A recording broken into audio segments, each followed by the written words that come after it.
Good morning, everybody. Greetings, greetings, greetings to everyone. How's everybody doing? I hope we're doing good. On this subject of coalition, area just the heat up. Hey, God, I beg you. Everywhere does the heat up. eh? Everybody having their own opinion about the coalition. Some people are angry that, PO is, talking about coalition and all of that. But I don't know. To those, there are people who, if you have a different thought or opinion and you feel like you have a different idea of how it ought to be, you are welcome to share. This phase now for us to talk about everything when they annoy us, when they pain us for body, whether we like them or not. There are people there that we don't all agree with. Me personally, I can count like 100. When I look, they say, oh my God. But the way Nigeria be, or more, when they say Nigeria is a complex country, now they observe more, But again, like I said, and I will continue to say, because say Peter Obi there, me, I know say Peter Obi. The Peter Obi when me know, the verify when we don't verify more. The man has the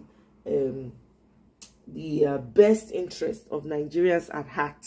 That's, for me, is enough. I'm still observing, but that alone gives me comfort that this man means well for Nigerians. He's not your typical, politician that wants to grab money by fire by force. You understand? He's not the typical one that wants to grab power by fire by force, where all these other people are engaged in all manner of pursuing the pursuit of luxury. Everybody wants to drive the most recent car every time they are changing cars and all of that. Before we go any further, I want to remind us again, I beg, we could not verse. See, this thing is very important, that where is it now? The zonal public hearing, all right, on the review of the 99 Constitution is holding on Friday and Saturday, the 4th and the 5th of July. If you are in these locations, I beg, endeavor to go. I posted it on my community page, my post, so that you can share, you guys can see. It's at 10 a.m. There's the Northeast Zone, which is Borno Center. There's the Northwest Zone, which is Kano Center. North Central Zone, which is Plateau. And you're going to see the addresses and the different locations there, I'm Darkman, welcome. Oh, you're from the West Indies. Oh, wow. Welcome. Good to have you. Thank you for stopping by. So guys, you guys should please, if you're in those locations, go check it out on my post. Please make sure you show up, because they are banking on it that, oh, Nigerians will not show up. That's what they are banking on. Okay? So you have to prove to them. You have to shock them. There are a lot of things that they're going to discuss. We don't want to be going around in circles. You understand? So for those of you that are going to catch this live later on, please take this seriously, especially if you're in Nigeria, and share it with your people back home. I beg. Share the post with your people back home so that they know. This is very important. We got to deliver this country. I beg. Now beg, I beg. If I was in Nigeria now, I would definitely go. But, anyway, let's move forward. I'm going to start by playing a video for you guys. So we're going to catch up on the coalition. Excuse me, guys. I'm sorry. The coalition conversation that's still ongoing, and the different takes. Let's start with this video. Now, you still do not understand that President Bola Ahmed Tinubu is going to be a one-term president. If you still do not understand this statement of fact, it means that you are not politically informed in Nigeria. It means that you do not understand the power of coalition. Just in the last 24 hours, the coalition in unity unveiled a new political platform, a new political party, from which a new presidential flag bearer will emerge, who will undoubtedly remove President Bola Ahmed Tinubu come 2027. Before we get into the bigger details, in the year 2013, Alhaji Bola Ahmed Tinubu came together with Alhaji Atiku Abubakar in collaboration further with General Muhammadu Buhari as well as Rotimi Amechi. There were other key players in that coalition that was formed in that year. All was in preparation for the 2015 presidential election, which eventually removed Goodluck Jonathan from office. It was in that coalition that APC was given birth to, which stemmed from Action Congress of Alhaji Bola Ahmed Tinubu, CPC of Muhammadu Buhari, as well as some members of APGA and some members of AMPP. Thereafter, the coalition gave them the numbers they required, as well as with other propaganda that bedeviled the administration of President Goodluck Ebele Jonathan. You know what I'm talking about, precisely the issue with Boko Haram, insecurity, and all of that. It was politicized, and this crept into the hearts of many Nigerians, alongside the fact that this coalition of APC then had already given them the numbers they wanted.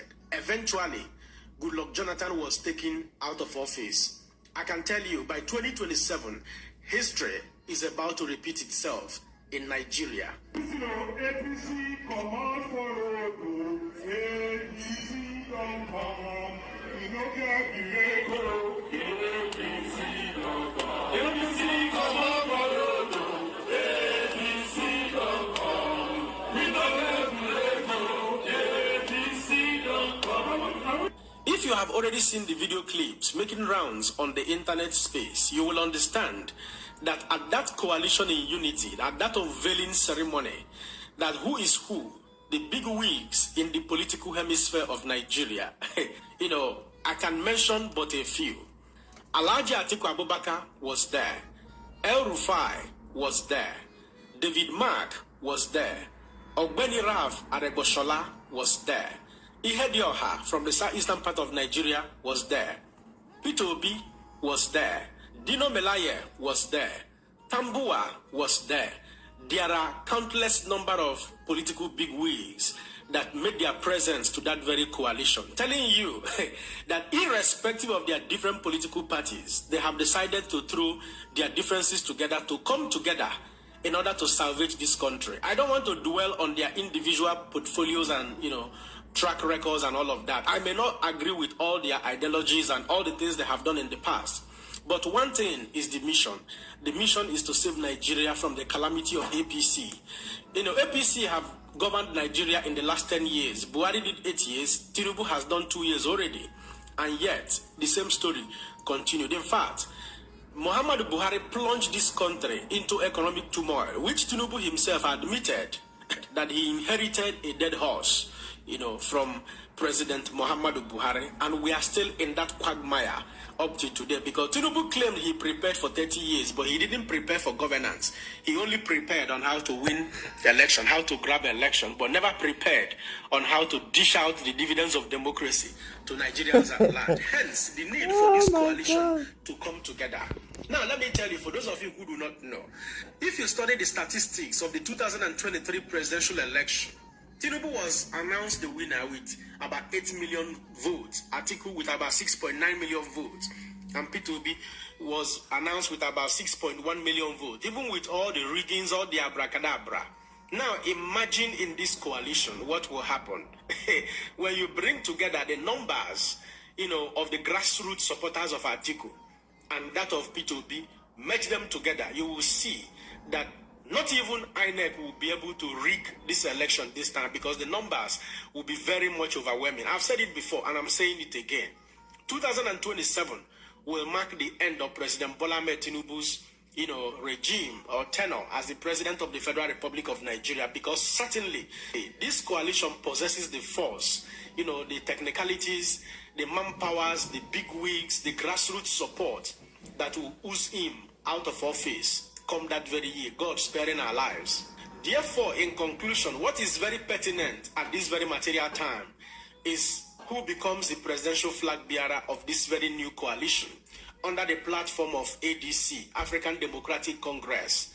If you ask me, I will say it over and over again. Mr. Gregory Peter Obi remains the viable, most marketable candidate to be the presidential flag bearer. I don't want to know wherever or who becomes the vice, but so long Peter Obi becomes the face of that very coalition in the end, I can tell you over and over again that Alhaji Bola Ahmed Tinubu will become a history come the year 2027. We need somebody, a man with a credible, impeccable character to lay the foundation of the new Nigeria that we are clamoring for. A Nigeria where rule of law will prevail. A Nigeria where equity, justice, and fairness will prevail. A Nigeria where due process will become a tradition. So that all this abracadabra, all this rascalities, condemnania, budget padding, stealing every now and then, will at least we can save money to dish out dividends of democracy to Nigerians home and abroad. At this point, I will allow you guys to be the judge as always. Don't forget to let me know what you think in the comment section and share this video. Another person. Yep. That's right. That's what people have been, a lot of people have been saying, Tinubu is going to be a one-term president, which that's where I stand on. So, I'm including myself with those people that are saying the same thing, because we cannot continue in the way that we have been going.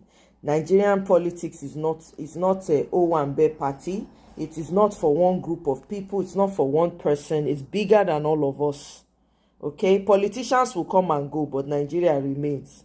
Okay, so for us, it's very important as citizens, Nigerian citizens all over the world, to make sure that this coalition works and to do our own part to usher in the new Nigeria that's going to work for all, not just for a group of people. We're tired, I beg. We are tired. No be only one person gets Nigeria. Did you hear that the T-Pain went to St. Lucia, offered scholarship to people? Meanwhile, back home, teachers are going to strike back to back. Parents cannot afford to pay school fees again. But he is busy giving scholarships to people. He's busy giving scholarship to other people, abandoning his own, the country that he claims he's governing. Now, he also promised them doctors. He promised that he's going to pay doctors for them. Doctors have gone on strike, 21-day strike. Make that make sense. Doctors have gone on 21-day strike for non-payment. Is that not crazy? I beg, we need to know what we are doing, as far as I'm concerned. We really, really need to know what we are doing. We cannot continue like this. It don't make sense now. We can't continue like this. You just turn Nigeria into another thing when nobody recognizes again. It's crazy. You just turn into cult. Me and my Lagos boys presidency. That's all. Selecting people, removing people, doing whatever you like. Look at Wike. Wike has given his property to another person. Another of his son. While Nigerians fold their hands and watch on. This mess is going on. It does not make any sense. Wike is just doing as he likes. Nobody is questioning him. He just they do anything when he like. Is that not madness?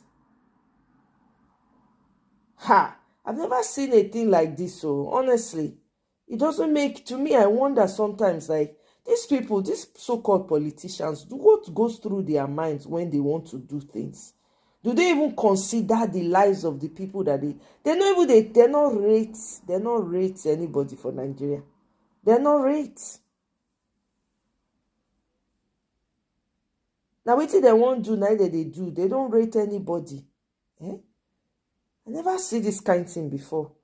Anyway, let's take a clip. You guys know. Ahmed Dati went on Trust TV. I don't know when that interview was. Maybe they're going to share the full clip later on in the day. But let's just listen to this. APC must go. Nigerians don't have a choice. APC must go. And is the coalition the best alternative? Let me answer one question. Even APC does not have a choice. APC must go. Where was Ganduje last week? Where is he today? Nigerian politicians don't have a choice. APC must go. Victims of insecurity don't have a choice. APC must go. Spenders of the Naira, industrialists, tradespeople, market women and men, farmers, transporters, the youth, nobody has a choice in Nigeria. APC must go.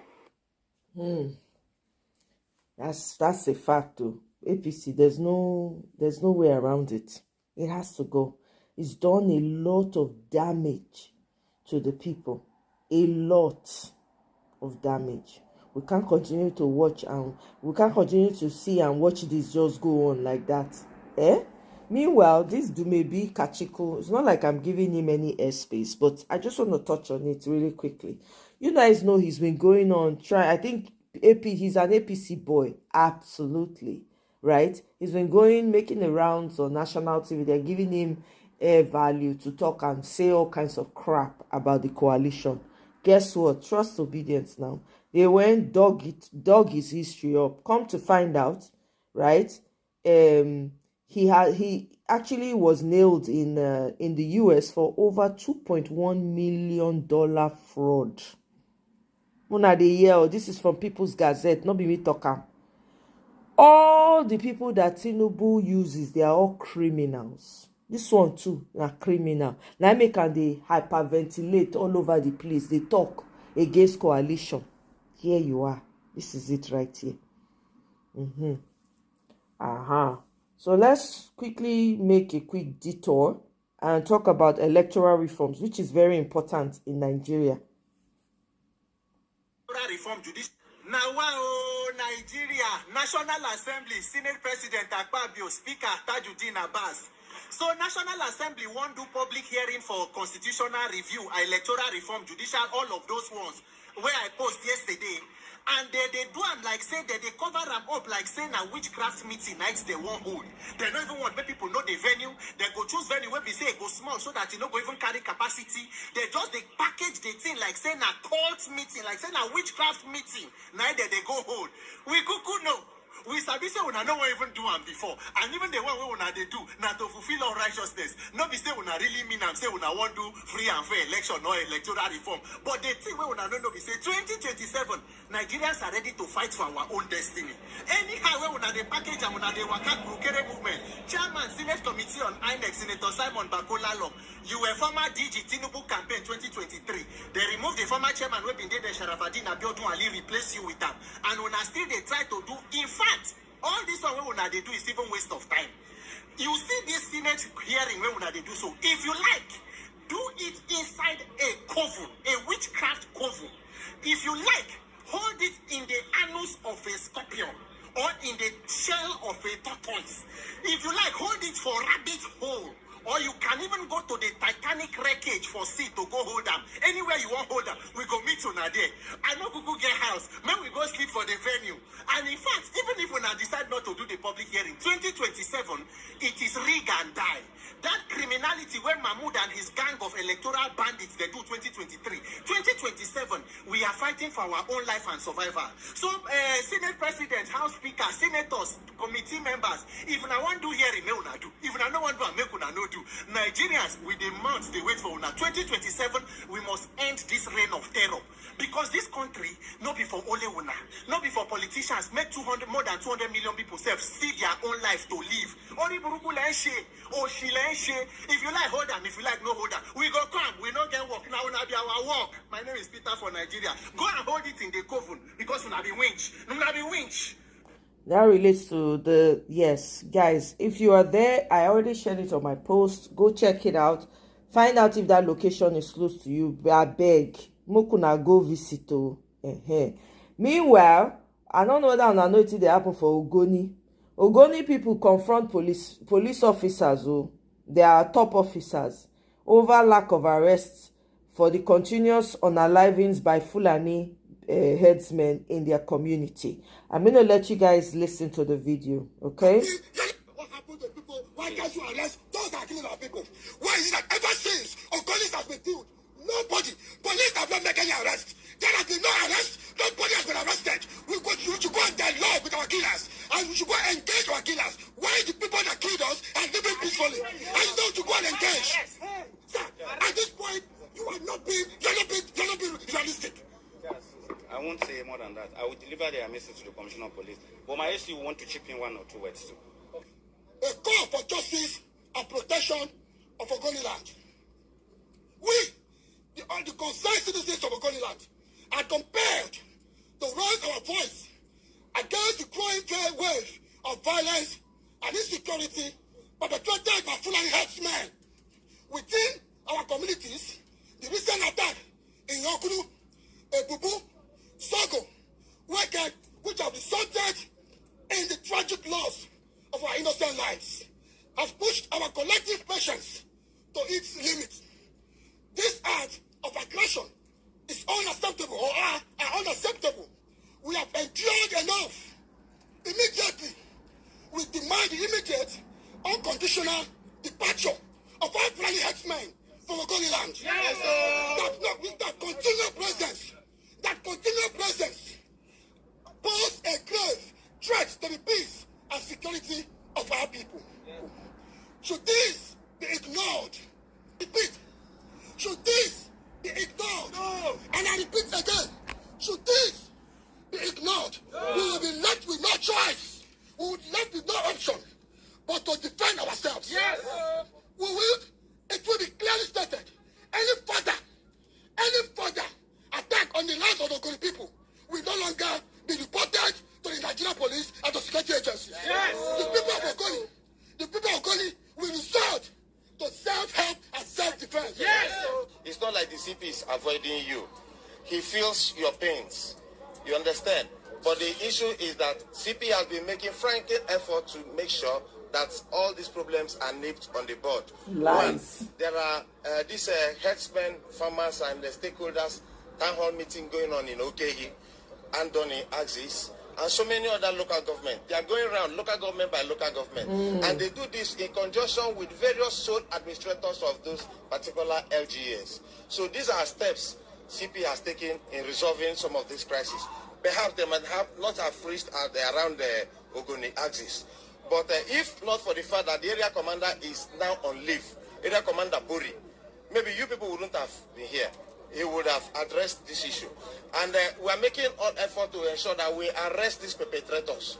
Today, there is operation going in at Agbonchia Forest. As I am talking to you, this operation is still against the killers in River State. I dare Atiku to openly criticize the Fulani militiamen. Okay, before I come to this video, you see that Fulani herdsmen are spread all over Nigeria. You know, there was a video that VDM did, I think a couple of days, where he said that there are only three communities or so that they have not reached, but they are getting there. Even in Edo State, they've given them massive lands. I was talking to some of my Edo people. I'm like, do you guys realize that these people, this insecurity is going to get worse? What are the traditional leaders doing? It's not about, oh, when it's time, they're looking for people to come and be worshiping them. What are they doing for the people? Some of these traditional leaders own cows. They are the reason why those Fulani people have access to your communities. Are you people asking them questions? What are they doing? What are they putting in place to secure the people? Nobody don't feel answer that question, no. When you talk about traditional leaders, everybody will be up in their feelings, sentimental and emotional. But somebody when in life don't go finish due to carelessness of your greedy, gluttonous traditional leaders that want to make money that they've never made in their lives before. Okay? They will get away with anything just to satisfy their own political desires and the desire to have power over people. But if you don't have people to worship you, I don't know how you can be relevant anymore to the community. I hope people are paying attention, because this thing is going to spread around. It's going to get worse. The Fulanis are not indigenous to Nigeria, number one. I want to know who are the people that brought these strangers into our land, and we are now experiencing strange things that have never happened in our lives. Nigeria, every Nigerian community you go to was peaceful until Fulani people showed up. How they were able to infiltrate to get to power, it still beats me. For a group that is minute compared to all the tribes in Nigeria. Anyway, I digress. I'm going to let you guys listen to this man speak. I dare Atiku to openly criticize the Fulani militia men. Say, let him do like Sheikh Usani has done. Openly. Appreciate it is the Fulani militias that are killing, and tell them to stop doing this. It is because all of the Fulani leaders keep quiet while the Fulani militias commit these atrocities. That's why we believe all of them are together in it. If none of them will come publicly to criticize it, then why won't you speak openly and generally about what the government is in bed with them? Tinubu is weak. Tinubu is weak because of the Buhari's Afghanization of our security services, which he achieved before he left. The Fulani in their way don't want anybody to rule power. It's not just no Igbo man. Nobody should rule. Only them should rule. They want to extend their success over the House of Buffet. Don't talk about it. It's not true. They went and seized the NBC. Used the NBC to penalize Channels Television after I gave an interview. People was going to Benue. Instead of going there to look at how foreigners are killing Nigerians through ethnic cleansing, Tinubu was talking about communal clashes. Which one is communal clashes? Benue is a majority Catholic state. It's 98% Christian. So who are the communal clashes? There's nothing like that. From Vandekia going through to Vakwande, to Boko, to Kasinala, to Lese, to Shongo. These are all TV people. The only offense the TV have committed is that they have land that have special elephant grass, which the Fulani cows love, and they have water. This is their only offense. Tinubu's administration has not... Matter of fact, I need to play this full video because this is an important video. I meant to bring it here at some point. Oh, hold on one second. I found the Ahmed Dati's video. We're going to listen to Ahmed Dati's full video and then... I felt... Hold on one second. Yeah, this...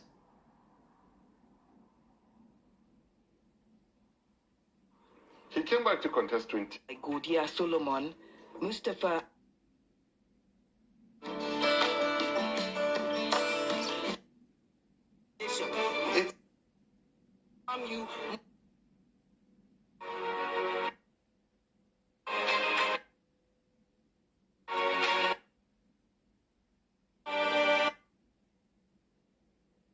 Candidate of the Labour Party, Peter Obi, and many other former governors, lawmakers, and ministers, and it is promising to form a united front to, quote, rescue and rebuild Nigeria from what they describe as the failings of the ruling APC. Will join us in the studio to help unpack the message of the coalition and what it truly means for Nigerians amid rising political tensions is Dr. Yusuf Detti Baba Ahmed, the 2023 running mate of the Labour Party's presidential candidate and a prominent voice in the emerging alliance. The big question is, what is the real game plan here for the coalition, and how strong is this particular coalition going into 2027? And most importantly, what hope does this offer to a nation battling economic hardship, insecurity, and a whole lot more? Doctor, good morning, good evening, I beg your pardon. Thank you so much for joining us on the program. It's good to see you. Busy day, I suppose. Yes, it is. Right, so let's start this way. How would you situate what has happened today in the context of what it means for Nigerians? Once again, here we go. Forces that are not happy with the serving government are coming together like they once did, and they made history. that is where we are. It remains to be seen if they are going to do what is different in that historic move, 2013-14, leading to the victory of 2015. When something is a narrative, it is safer to just tag along, because challenging a narrative is a very daunting task until the people see the truth and feel it.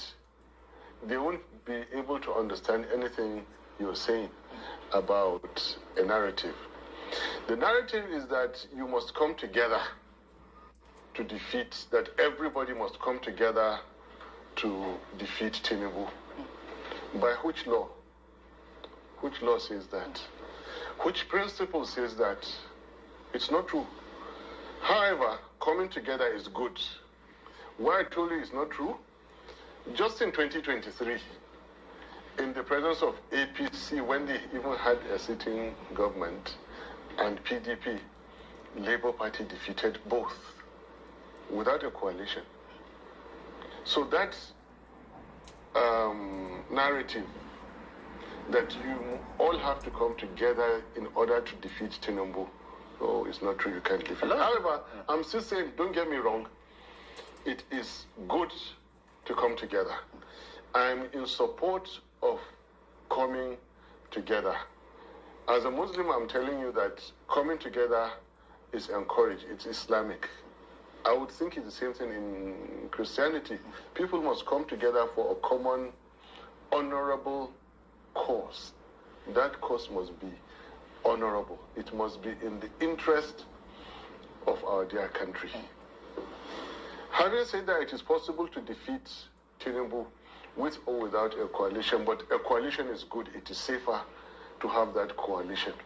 That coalition has to be right, and that coalition has to do right. Right. But Nigerians are...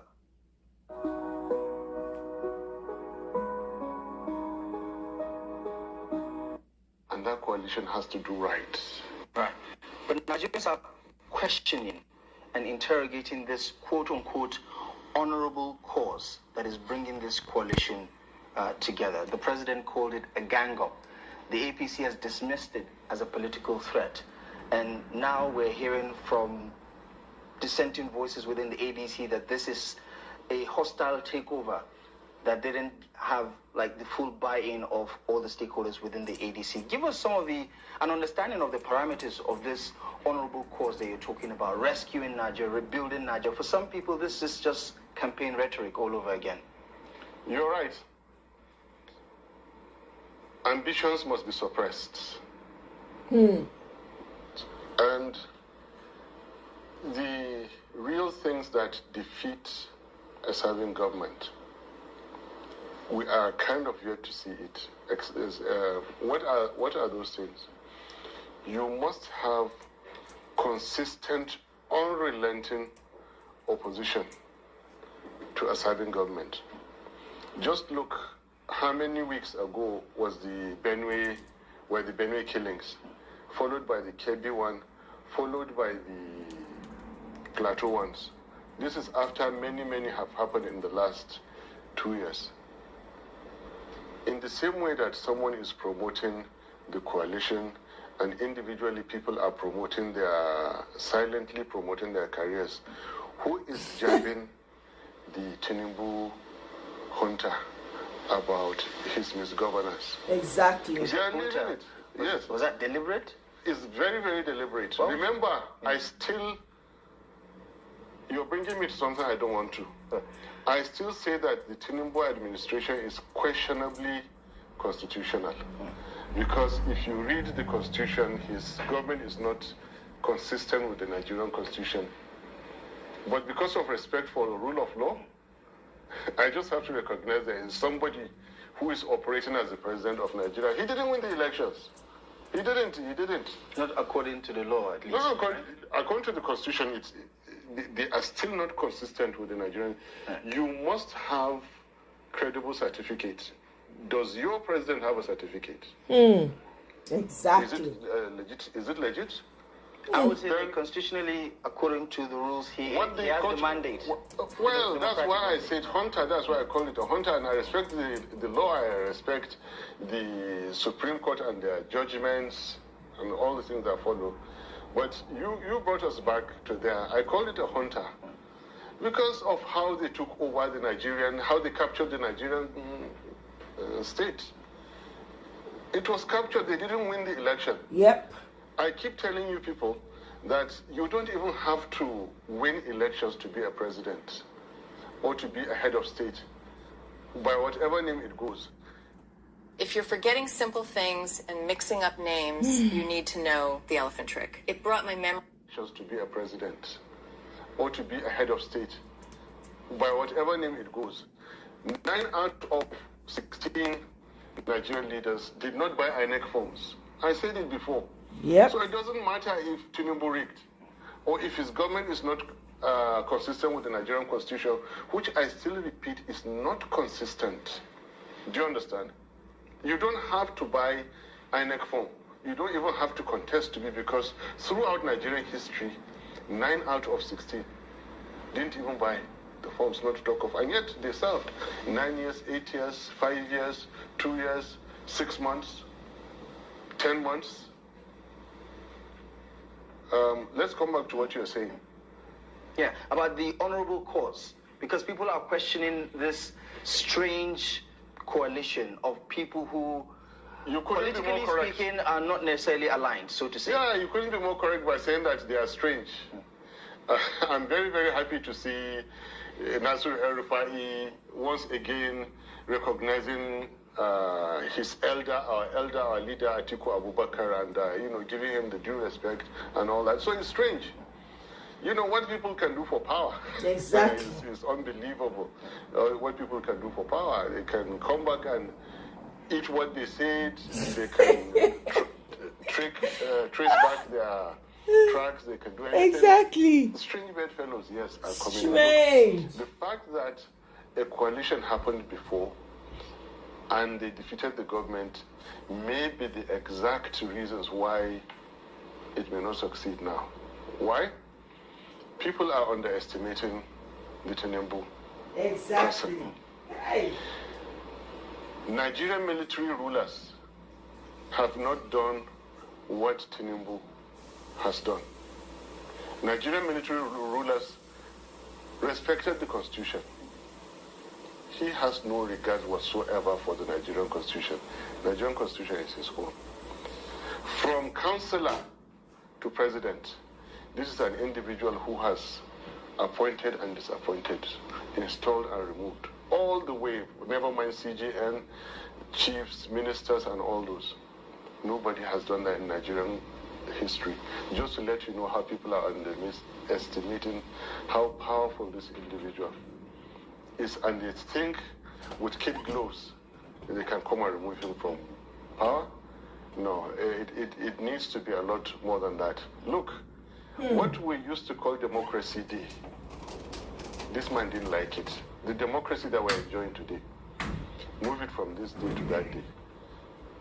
That is Tinubu's Democracy Day. I have no problem with it, because I don't... Are you talking about the June 12th commemoration? Yes, it's not a problem to me. Yeah, but it didn't start under his administration. Well, but he made it. He made it. It was Buhari. Yes. Are you saying there's no consensus around June 12th? Look, don't change the topic. I'm telling you how powerful this gentleman is that we're trying to remove. Okay? The whole public holiday of democracy is influenced by what he decides it should be.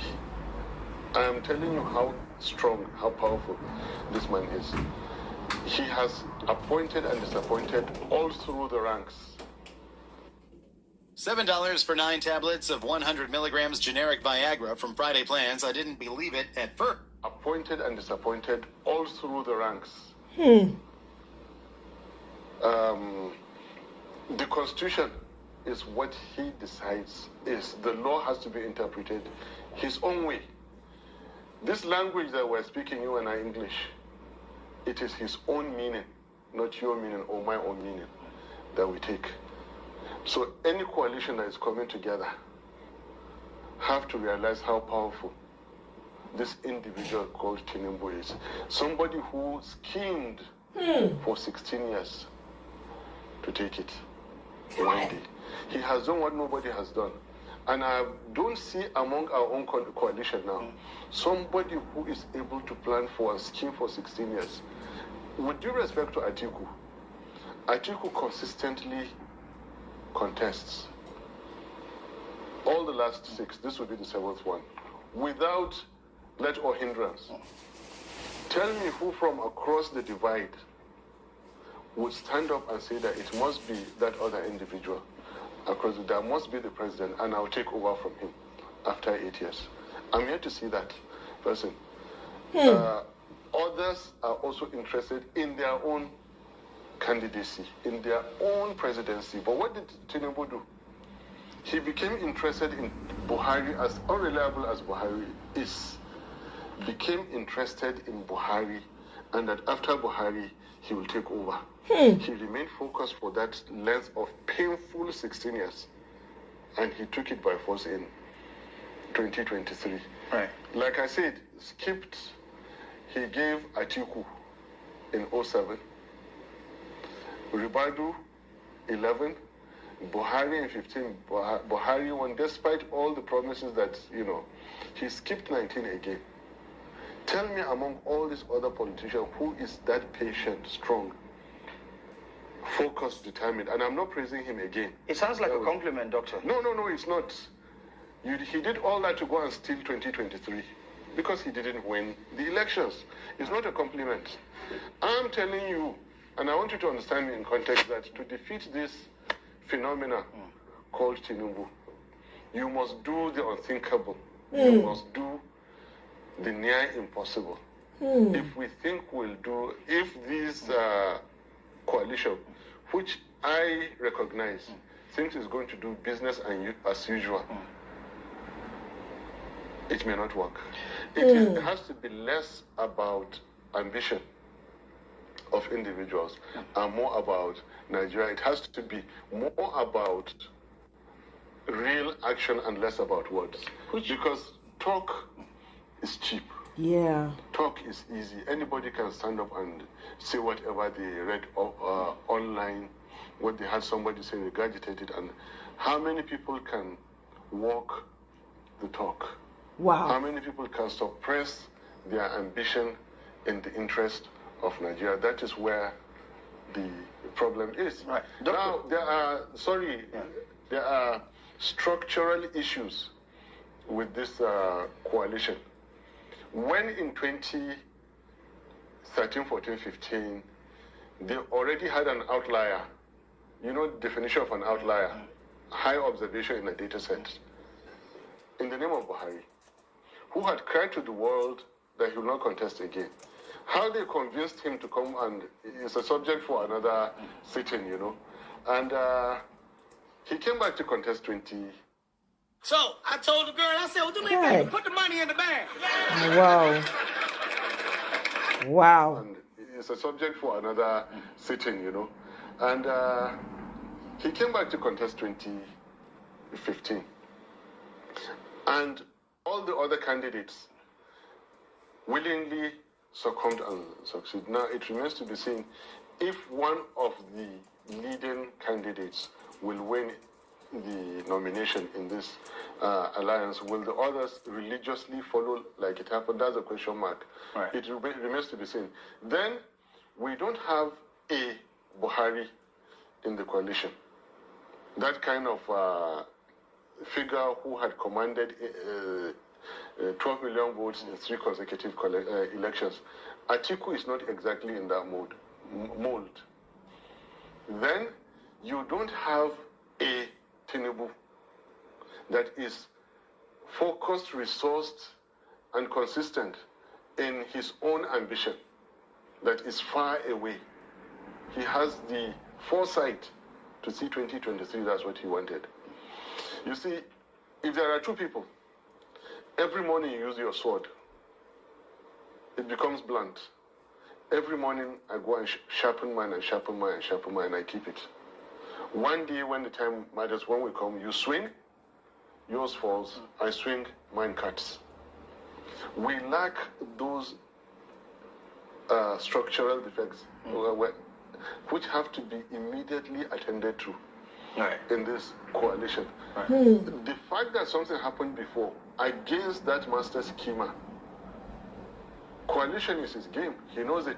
Exactly. Oh, you want to make a coalition against me? All right. He knows every step of the way.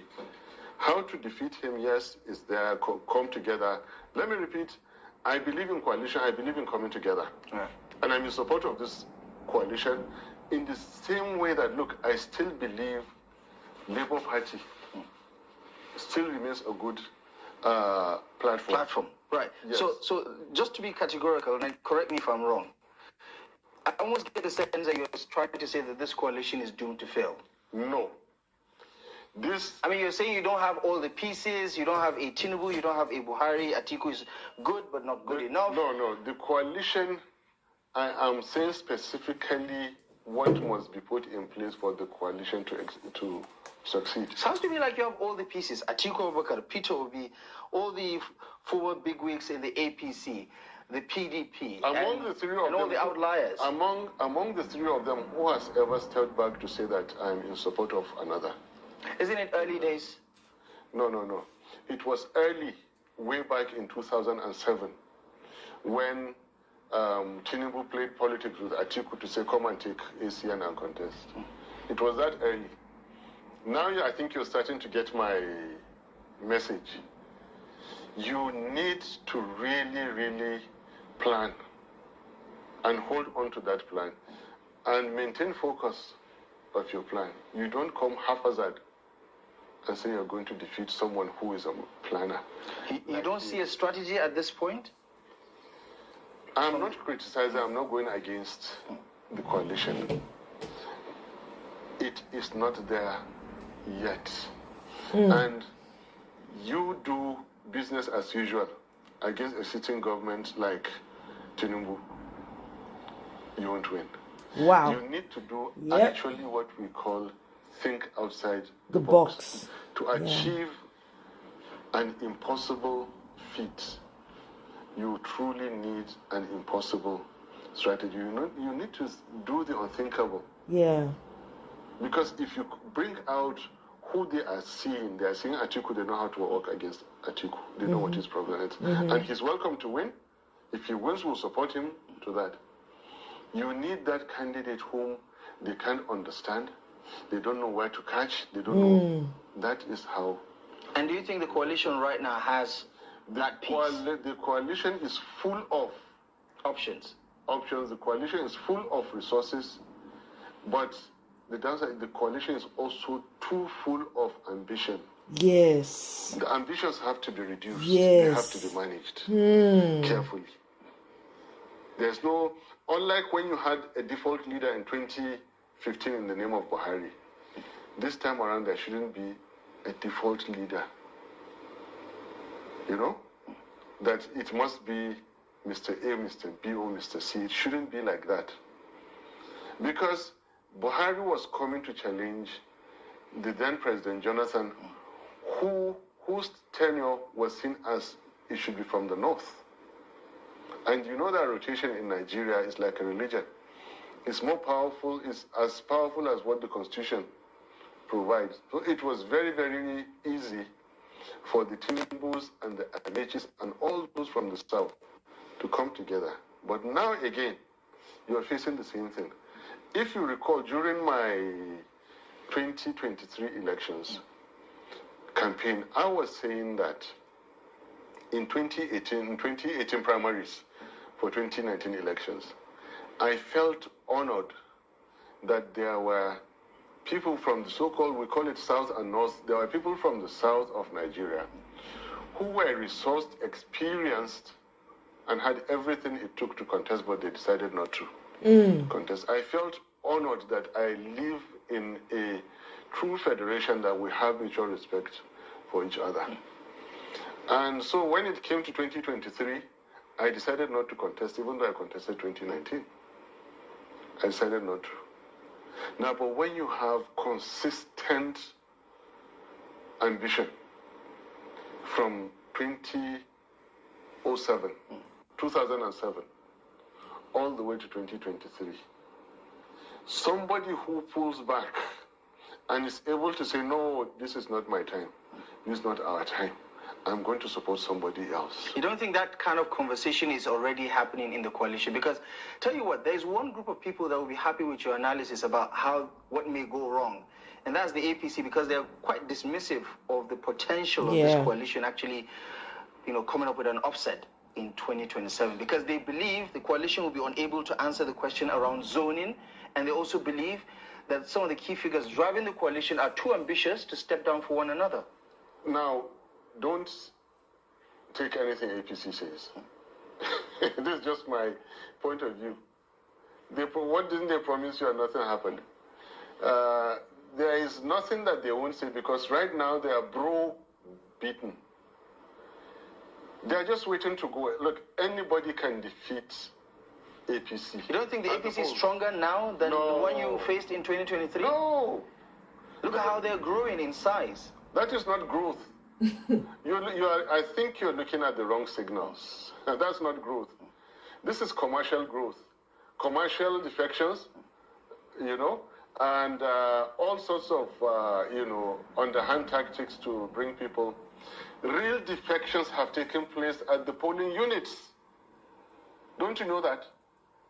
Someone say that's a bit presumptive. No. It's still 2 years before the next election. No. You don't think the Tinubu administration could turn things around? They can't.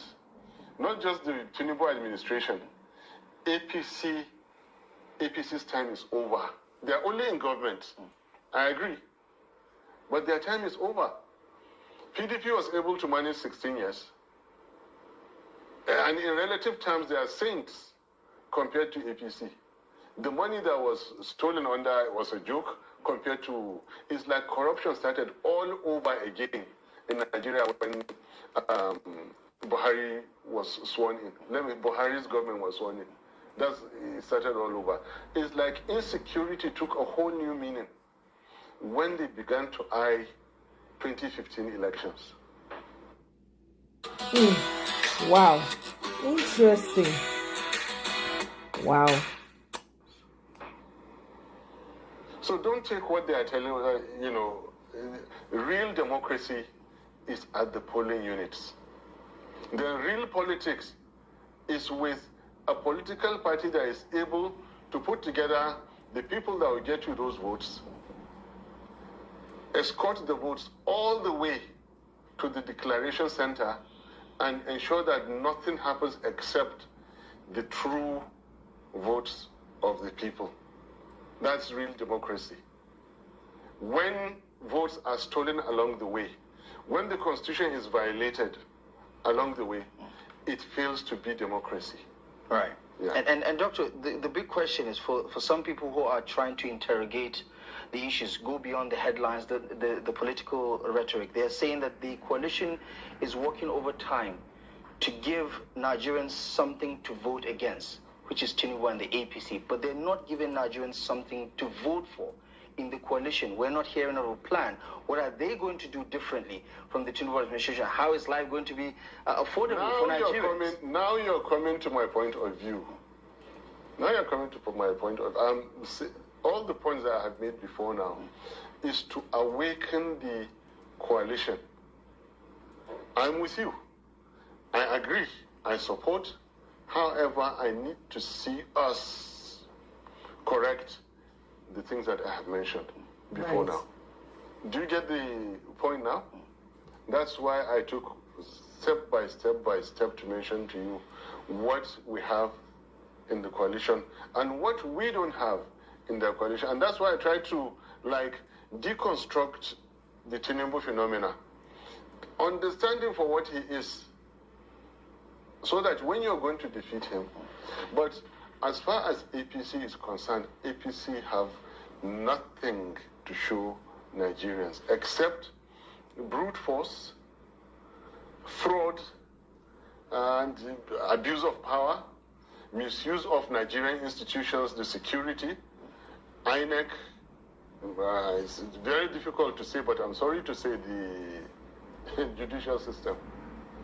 That is their strength. The strength of any genuine opposition political movement now are A, the failures of APC, B, the promise that they are capable of fulfilling. That's why I said you must try to move away from the regular politicians that you've been seeing. Nigerians need to believe that, look, you were not in APC yesterday, and because they didn't give you what you wanted, then you say, I must see them out. With due respect, I'm not talking about anybody. There are people who have been in government for 24 years. Yeah, but some would say you're talking about virtually all the people in the coalition, so to say. Is that the end of Nigeria? There is you. There are the people outside. There are those who think politics is a dirty game, which is wrong. There are those who think politics is expensive. That is wrong. And they are refusing to enter. Look, in the military, there is an offense called desertion. And desertion is punishable by death. What Nigerian citizens are doing now, I would like to say, is worse than desertion. In the situation of Nigeria, and we Nigerians who are capable of partaking in our politics and refuse to, it's a social crime, it's a moral crime, and it's worse than desertion. There are people out there who can come into the political system, even if they don't contest. They can add to the honor in a party. They can add in the processes of political parties. But they are not doing, simply because of that culture that politics is a dirty game. So allow the criminals to continue to take over. Who and what you see in the opposition today are not the end of Nigerian politicians. There are more there who are refusing to come in. This is a call for every Nigerian who can, who should, he must, she must. Because the more you avoid it, the more you create the chance for certificate forgers. Exactly. And their likes. Now don't hear, oh, everybody fall in, oh, go and collect card. Certificate forgers and their likes. Like I said, what does the virus do? It replicates. Right. There is no room now for a good person in Nigerian politics. You have to be one of them. They must be your godfathers, they must be your bosses, and you must do exactly what is wrong. And if that is the case, how will Nigeria ever be right? How will we ever get it right? The good people who should be in politics are not getting into it. Who then will fix the problem? Right. And Doctor, do you understand the skepticism of some Nigerians who say, listen, the coalition might have some potential or promise, but we're not yet sold on their agenda because the message is not necessarily clear. I mean, rebuild, rescue, return Nigeria to Nigeria sounds, catchy, but there's nothing substantial yet. And do you understand where people are coming from if they analyze I understand it deeply, but let me tell you this. It's not that anybody has a choice. Nigerians don't have a choice. APC must go. Exactly. And is the coalition the best alternative? Let me answer one question. Even APC does not have a choice. APC must go. Where was Ganduje last week? Where is he today? Nigerian politicians don't have a choice. APC must go. Exactly. Victims of insecurity don't have a choice. APC must go. Spenders of the naira, industrialists, tradespeople, market women and men, farmers, transporters, the youth, nobody has a choice in Nigeria. APC must go. It's just how to go about doing it. Now, I tell you this, everybody knows the right thing. But sentiments come in between.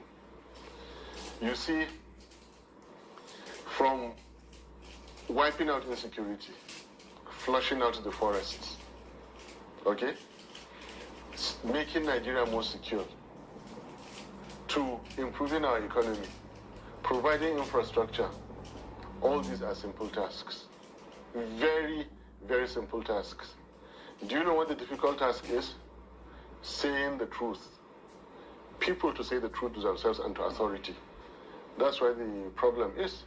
Look, you have all sorts of people now, practitioners of insecurity in the forests. You call some insurgents, you call some bandits. Yes, they are, but they are practitioners of insecurity. Do you know who the real bandits are? Do you know who the real terrorists are? Those who see insecurity and tell you that the government has provided security. That is terror. It is terror when a politician comes out in the presence of insecurity to say that the government has provided security. That is terror. That is banditry. That is immoral. Yep. If Nigerians can solve this problem, not to leave a few people every day to come out, say the truth and say, you're taking risks with your life. The government is not happy with you. What can we do? There is nothing else for people to know. Nigeria is not safe.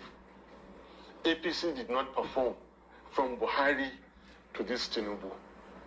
They did not perform, and they will not perform even if you give them another 40 years. Now it's for Nigerians to say the truth. These people cannot do it. Because they can't do it, they are no longer an option. APC will, whether we like it or not, they will say their candidate is Tinubu. But then Nigerians know who can defeat Tinubu. Nigerians know.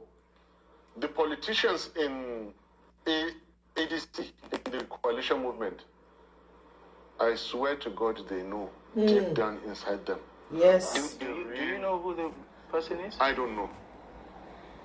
Because I'm an interested party.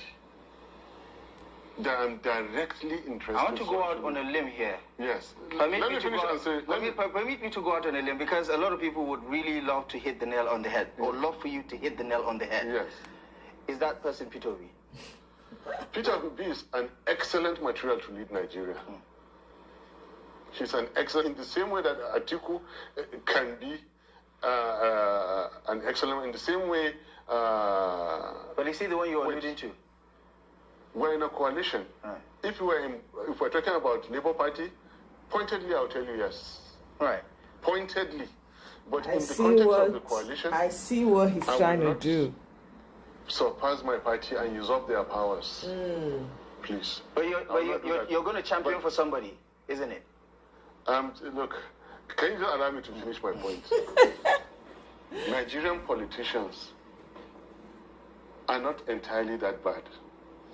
When the chips are down and something breathes morality into their heads,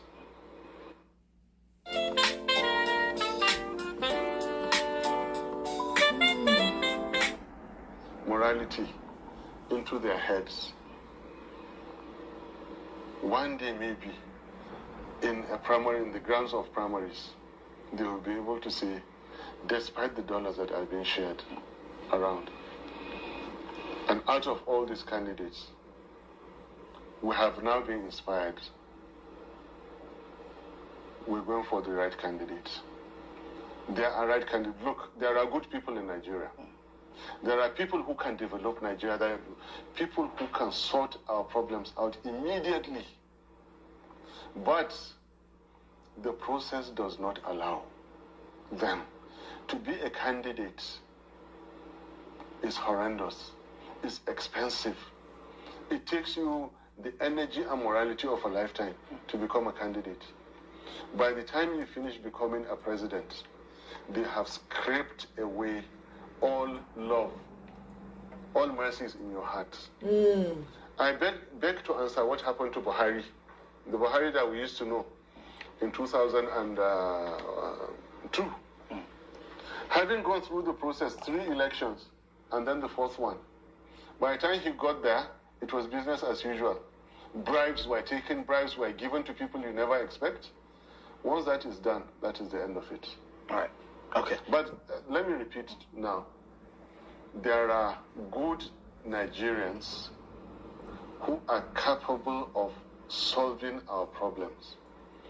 But the process is horrendous. The process is prohibitive. And our greatest enemy now, politically speaking, is that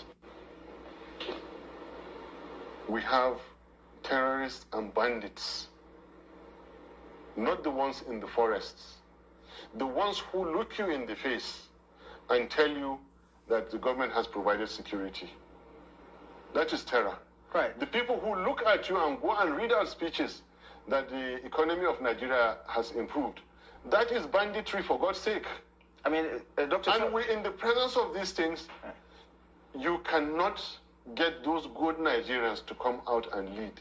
All right. Some would say that is the alarmist point of view. There are other people who hold a different perspective to this one. But also, speaking of perspective, the coalition movement itself has generated quite a lot of political reverberations. People who agree with the coalition and people who don't necessarily support the coalition. So let's have a quick listen to one I would consider your political ally, the governor of Abia State, Governor Oti, reacting to some of these recent developments. The thoughts of the governor of Abia State. I also have a right to state that I am still a member of the Labour Party. And I'm not looking for where to become to.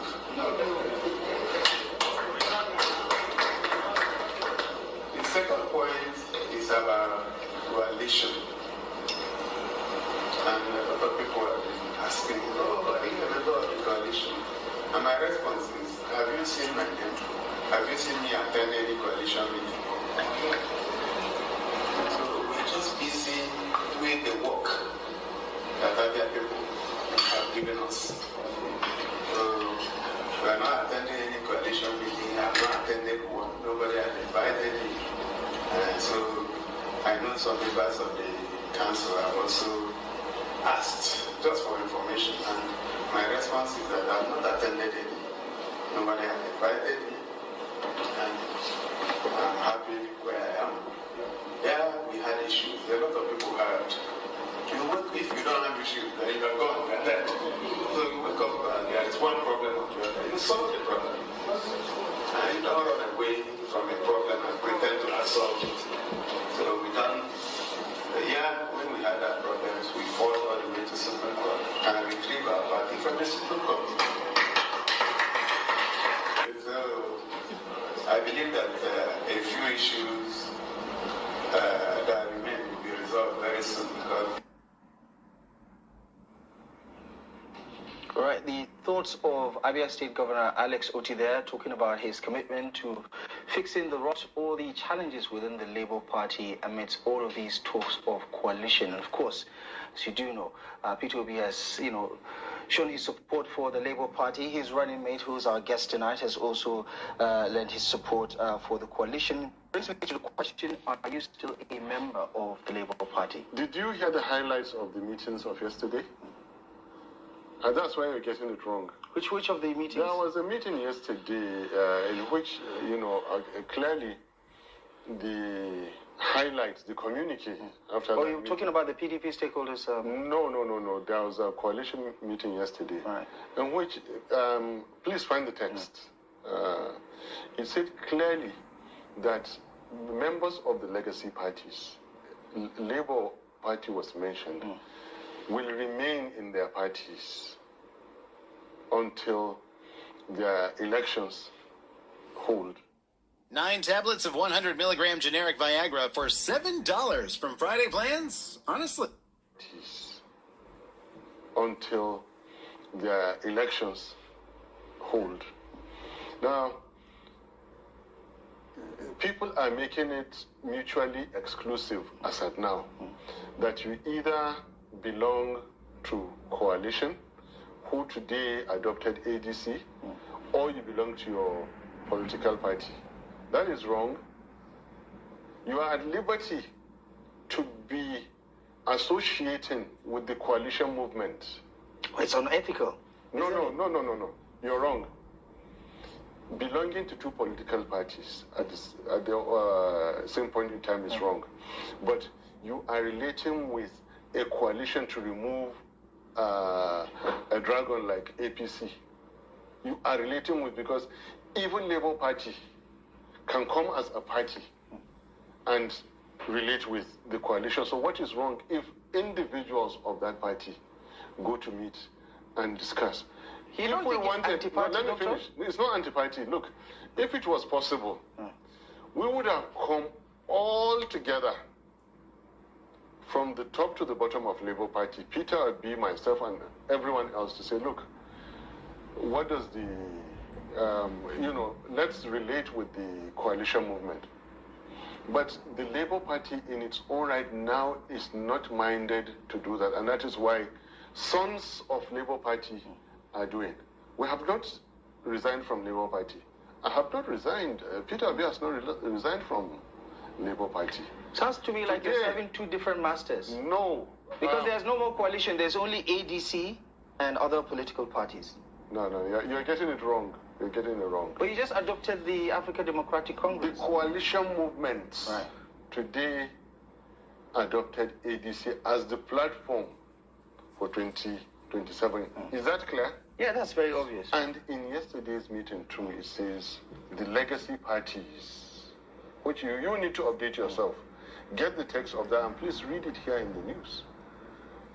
As a rejoinder to this matter, that the members of those legacy parties are free to remain in their parties until the conclusion of their elections. That is quite unusual. No, you're not getting it right. I'm saying, has there been ever a time in Nigerian political history where... You need to read the communique, and I'm telling you now that even Labour Party could have come with us completely. In one whole, we could come, but they are not minded to do that now.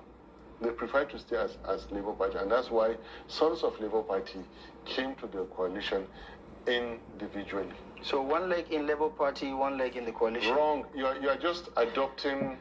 You are adopting everyday proverbs to simplify what you want to put. I'm saying there is no 100% commitment to the coalition, and that's why that caveat is there. So you can eat your cake and have it, basically. No.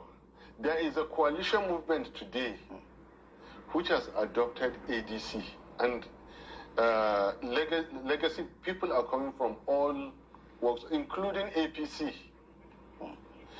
For somebody who is holding a position like Excellency David Mark, he is holding a position, so it behoves on him to formally resign from the PDP and then pick up this position.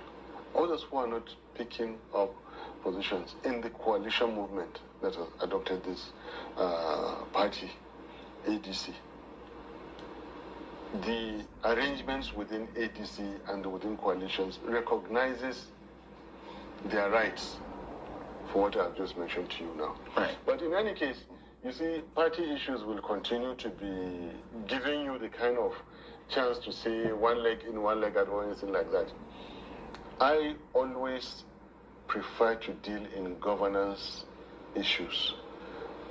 Party matters, if you go throughout my history, I prefer to leave party leaders to handle party matters. I deal with governance issues, while the party should handle that. All right. Okay. So forgive me if I'm not 100% on point in asking your questions, because it is really not my core competence. But in parties, there are philosophical matters that are dear to me. I have just told you, Nigerians who should be in the arena of politics and contesting have deserted. One of the worst mistakes in Nigerian democracy is that the people who should be in politics have shied away from politics. Right. And we have them. Right, okay. Then the second thing I told you again, I need to re-emphasize it so that you and listeners will understand. Everything about governance is easy. bringing the dividends of democracy. For people like me, who could be sleeping and will be providing infrastructure and security. The difficult thing is for people to say the truth. In the presence of official office terrorists.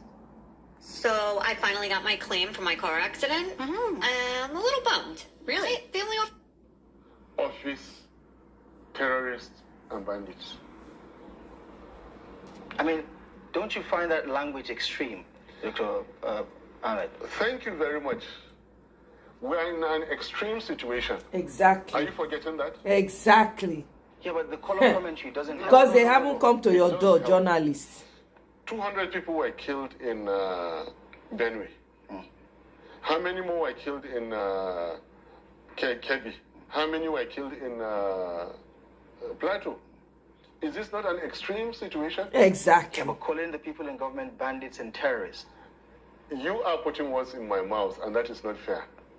I thought that's what you just said. No. Right.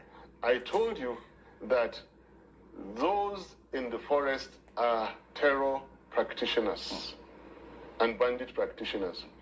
Those people who say that the government has provided security when 200 people were killed in Benue are bandits and they're terrorists. Yep. Right, okay. So no, I didn't call Tinubu a terrorist. I didn't call Shetima a bandit. Yeah. Don't make me say that. Okay. I'm saying that, the concept of the glass being half full and half empty and both statements being true, I guess you don't buy that.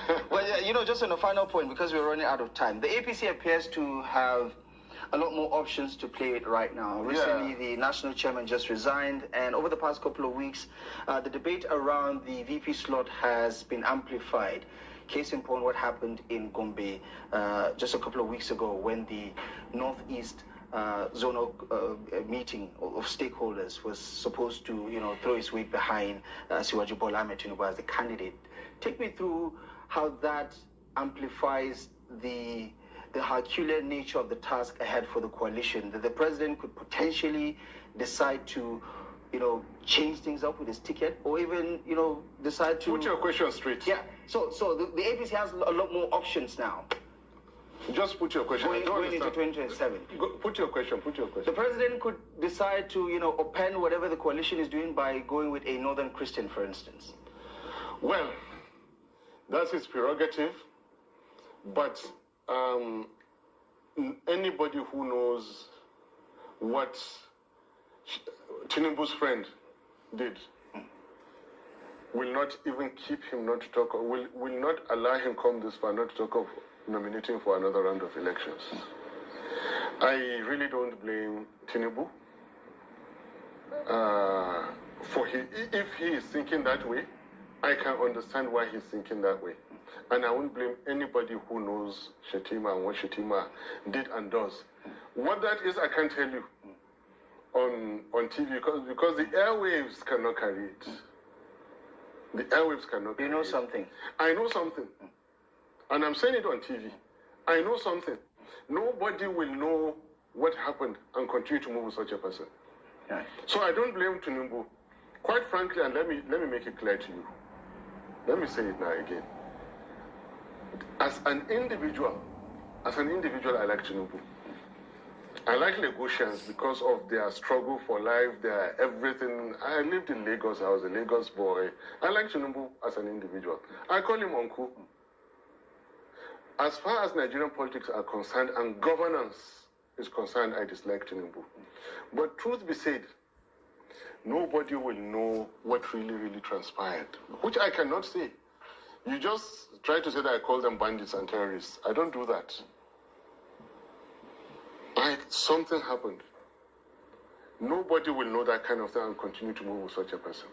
So I don't blame him. So you'll be surprised if it's Tinubu and Kashim Shettima. I'll be surprised, but then it will now mean that... I've been practicing his... Also, Tinubu has finally succumbed to those kind of things. That realm, that I really can't say it. I don't imagine, I can't understand how those kind of things give you power. Right. I cannot understand, neither can you. Neither will the airwaves explain to the whole world how does that kind of thing bring power to anybody. It's unbelievable what is going on. Everything has gone wrong with the Fourth Republic. Everything that can go wrong, everything that can go wrong has gone wrong with Nigerian democracy, which really, really is not a democracy up to now. And this Fourth Republic has been a disaster. All right.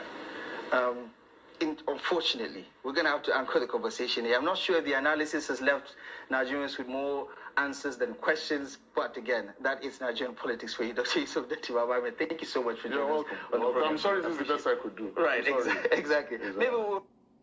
Anyways, so guys, that's it. Ahmed Dati gave an interview and he gave his own thoughts on the coalition. All right. So many people have differing thoughts and opinions about this coalition, some for, others, some against. There's another video that I want you guys to listen to. Where is this? It's going to be interesting. And some of what Ahmed Dati said, honestly, I agree. Tinubu is not somebody that you can just remove like that. You need extraordinary set of strategy to take. You can't, it's not wishy-washy. This man plotted and planned for years to get there. So we cannot sleep on that. Those are some serious points that he made in this interview. Anyway, let's go ahead and listen to this. Until now, game changer. They have a wire trimming head that's universal. It's going to fit any. Let's talk about 2027. David Hude, you've written recently about some of your frustrations with Peter Obi and his not so clear message about what he's going to do in 2027. Obviously, with figures like Rotimi Amechi, former governor of Virginia State, Nasir El-Rufai, former vice president Atiku Abubakar, Rabiu Kwankwaso, and Rauf Aregbesola, a few people like that. They appear to be coalescing. And then you have Peter Obi unseating an incumbent in Nigeria. It has only ever been done, 2015. And the only reason it was an achievable thing then was that the entire opposition coalesced into one force behind one candidate. There was no split opposition at all. There was only one opposition in 2015. That's what made it even feasible or possible at all to take power from an incumbent. So in this situation, it looks as if there are indications that the coalition might not end up being the only significant opposition to run in the election. And the likely scenario in that case is that we basically have a rerun 2023, where instead of a showdown between two actors, we have a three-way dogfight, and the incumbents end up winning almost by default, not because they won the election, but because the other two lost, which is what happened in 2023. If you look at the official figures announced by INEC, the APC received, I believe, was 36% of votes cast, which is a frankly dismal showing. But because the other two major opposition positions weren't able to come to an agreement before the election, so we ended up having a situation where the opposition scored close to 60% of the total votes in an election, which should have very comfortably put someone else in power. But because there was a split opposition, we ended up maintaining the status quo. My concern is that could end up repeating itself in 2027. Peter Obi's position is that the coalition should back him. The coalition should give him the ticket to run in the presidential election. And the coalition's position is that he should run as a candidate in the coalition's primary elections. So again, we're stuck at this impasse where it looks as if we're going to end up going into the 2027 election and end up with three major candidates, two of them being opposition, and then we end up having a split opposition vote, and essentially the ruling party ends up remaining in power by default. Right. Which, from my perspective, is like the worst possible outcome. That's not an outcome that I would like to see. So the APC strategy now is the same as it's always been, and the strategy is basically to fragment and fracture any possible opposition as much as possible. So the idea is we don't necessarily have to win a 70-80% landslide. We just need to make sure the other side doesn't win and remain in power by default. And how you do that is that you poach some key characters that could end up coalescing some more of the opposition around them. So you've mentioned some of those names. So it was kind of, bear in mind, these are the same characters who did the exact same thing that the current opposition is trying to do. They did that in 2015 successfully. They figured out how to fracture and fragment a political base and basically take advantage of that division for themselves. That's how you had entities like the NPDP forming out of the PDP in the run-up to 2015 and, all those shenanigans. So I guess they, experience is the best teacher, and they're simply reprising what they've always done, which is fracture and fragment the opposition and ensure that the opposition basically doesn't dedicate enough time to fighting the incumbent. They rather spend more time infighting and fighting each other. Realistically speaking, anytime there's an election between an incumbent and a challenger, it's essentially a referendum on the performance of the incumbent. For the electorate, it's a choice between more of the same, the so-called continuity, or a rejection of that status quo to try something new. The best case scenario for the opposition would be to unite and solidify itself behind a single candidate and make it a very simple choice for the electorate. This kind of election is supposed to be a referendum on the performance of the incumbents. In a sense, it will almost end up not mattering who Nigerians do or do not vote for if the opposition doesn't manage to get its act together and unite behind a single electoral fort. Best case scenario would lie with Peter Obi himself. And it would be a scenario where, regardless of whether he gets that presidential ticket or not, he's able to commit to work with the coalition, and he's able to relay that message to his support base that regardless of whether he gets that ticket or not, because I cannot stress this enough, there's absolutely no guarantee that if he were to run in the primaries, that he would win the ticket. Right? So this idea that it has to be a foregone conclusion that he has to get the ticket, unfortunately, is not an idea that I agree with. In as much as he's a candidate that I have a personal affinity for, I care about Nigeria significantly more than I care about him. And I think Nigeria needs a strong opposition now. So if he's able to relay to his voting base, to his support base, that everybody needs to collaborate, needs to work with the opposition regardless of who the candidate is, then best case scenario, we get to election day and it's a simple binary decision between the incumbents and the challengers. As I said, a simple referendum.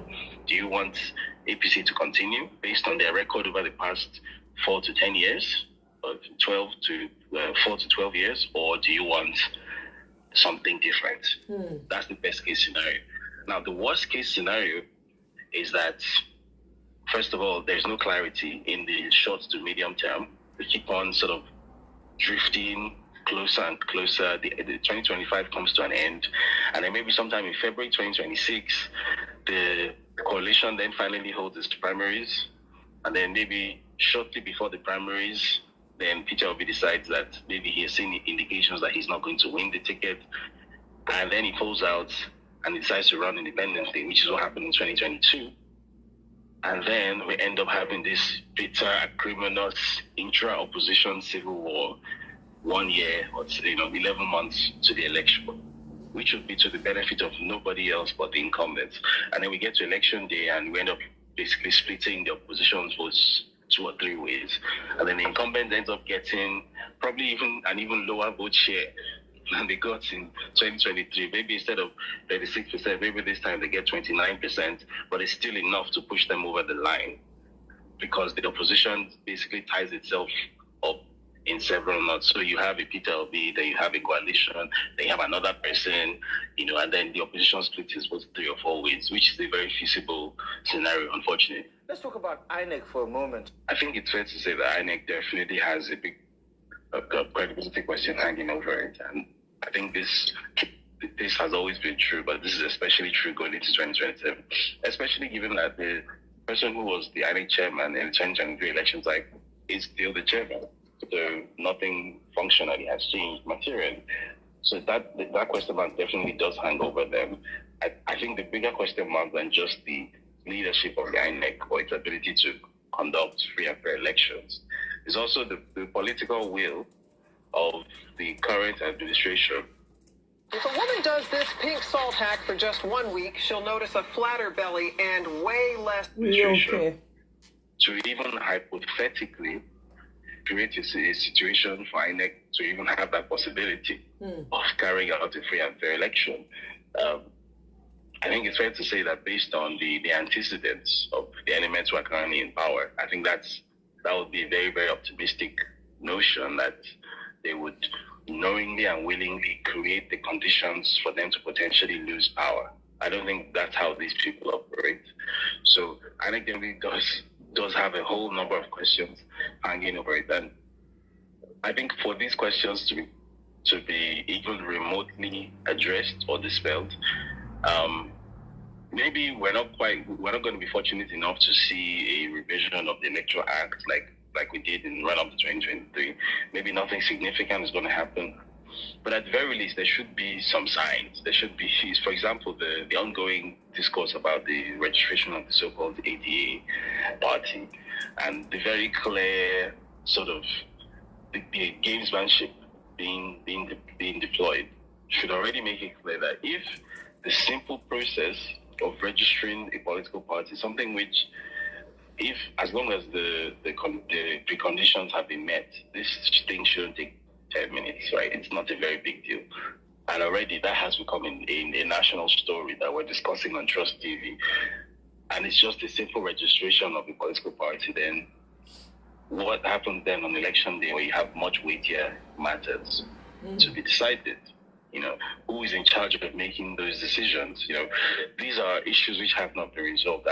I've spoken to people with knowledge, the inside knowledge of INEC, and honestly speaking, it doesn't seem as if there is the slightest institutional ambition to change anything, to show anything different in 2027. If anything, it's looking as if there is appetite for things to get even worse.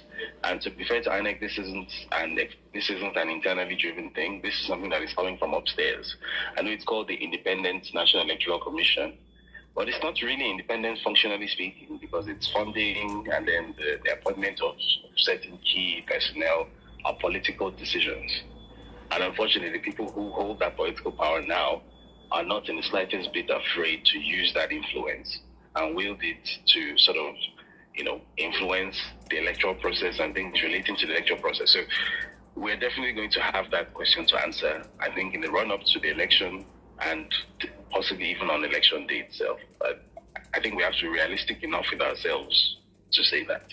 But I've spoken to someone who has very intimate knowledge of, for example, the shenanigans that were deployed, the internal INEC shenanigans that were deployed during the most recent election that was conducted. I believe it was the Edo State election. And based on that case study, which is something that I'm going to be expanding on in the coming few weeks, probably going to publish something on it as well.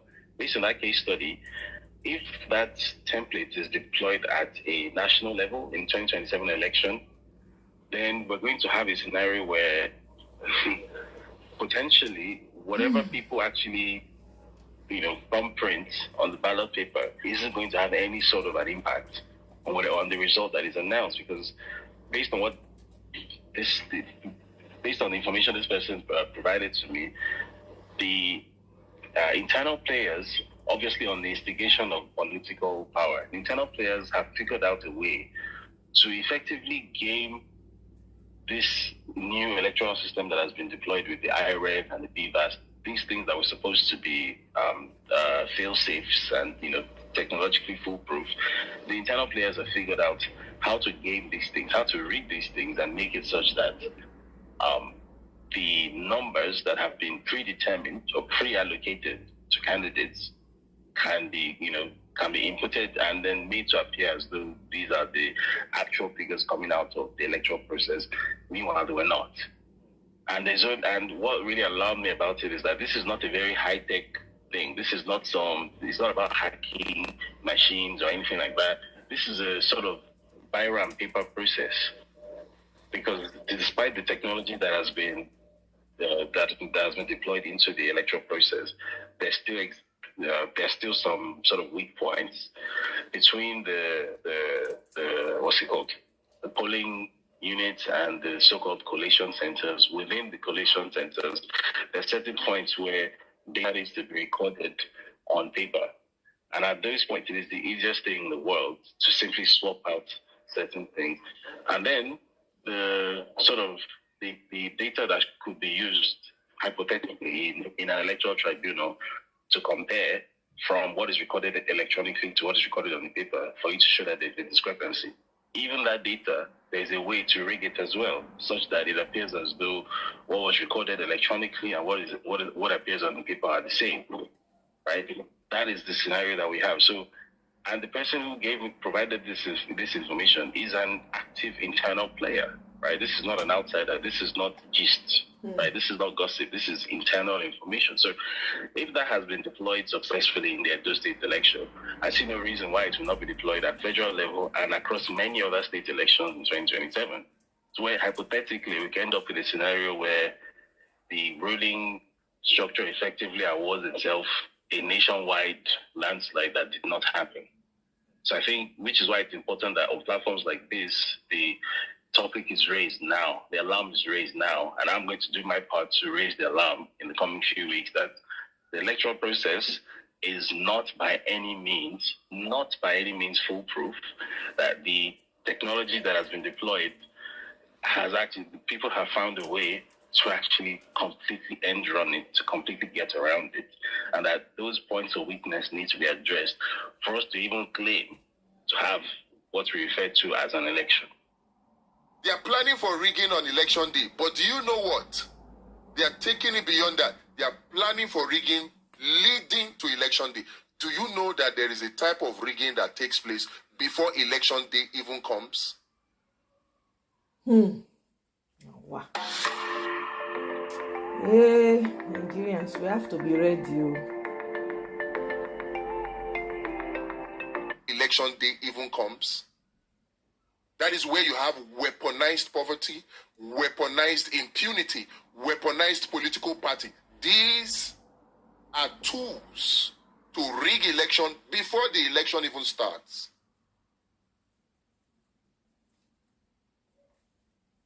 And the whole aim of these weaponized political parties, weaponized impunity, weaponized poverty, the whole aim is voter apathy, such that the only few viewers that come out, voters that come out to vote, they are buyable.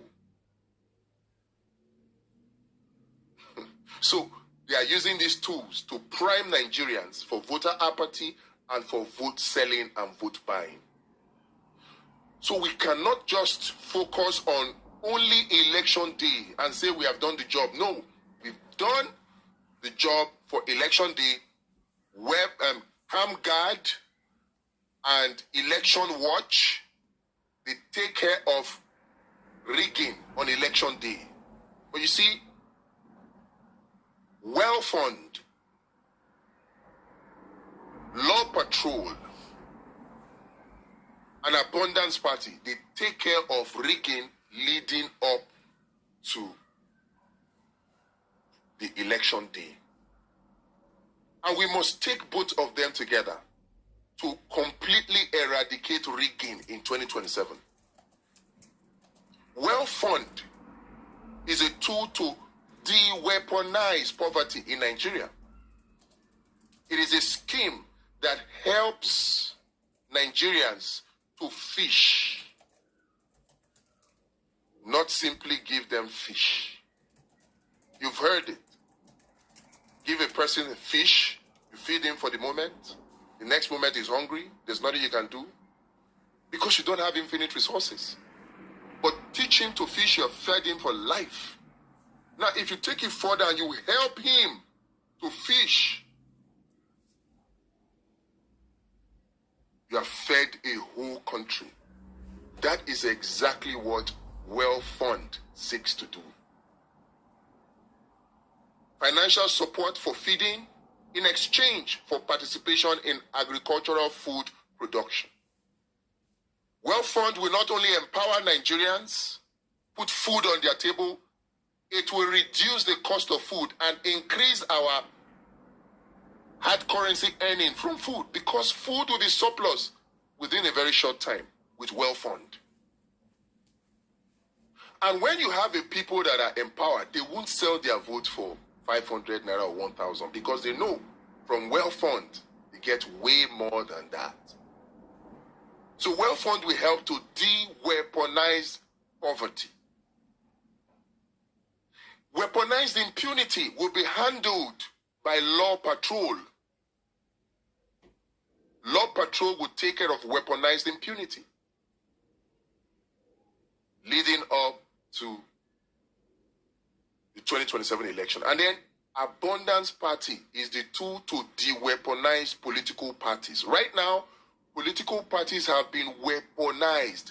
Even if you look at the so-called coalition right now, it is the same recycled old politicians that are forming this coalition. Yes, I will be okay with it if somebody like a Peter Obi can emerge as a presidential candidate, but it only takes care of the presidency. What about those at the National Assembly, those in the state, those in the local government? The political parties as they currently exist in Nigeria have been weaponized against credible candidates. No credible candidate with integrity and capacity and character will participate in politics as it is practiced by political parties in Nigeria today. No credible candidate will do it. Only those who, and they are very few, in fact, very rare, like Peter Obi, very rare. How many of you Nigerians can take 100 million naira to go and buy phone to become president of Nigeria? Well, now why even see the 100 million? How many Nigerians have 100 million naira today? And it's not only 100 million naira. 100 million is just for fun. There's expression of interest too. Then you now talk about money to buy delegates. After money to buy delegates, you will have to settle some bills for the political parties. They go knock you bill.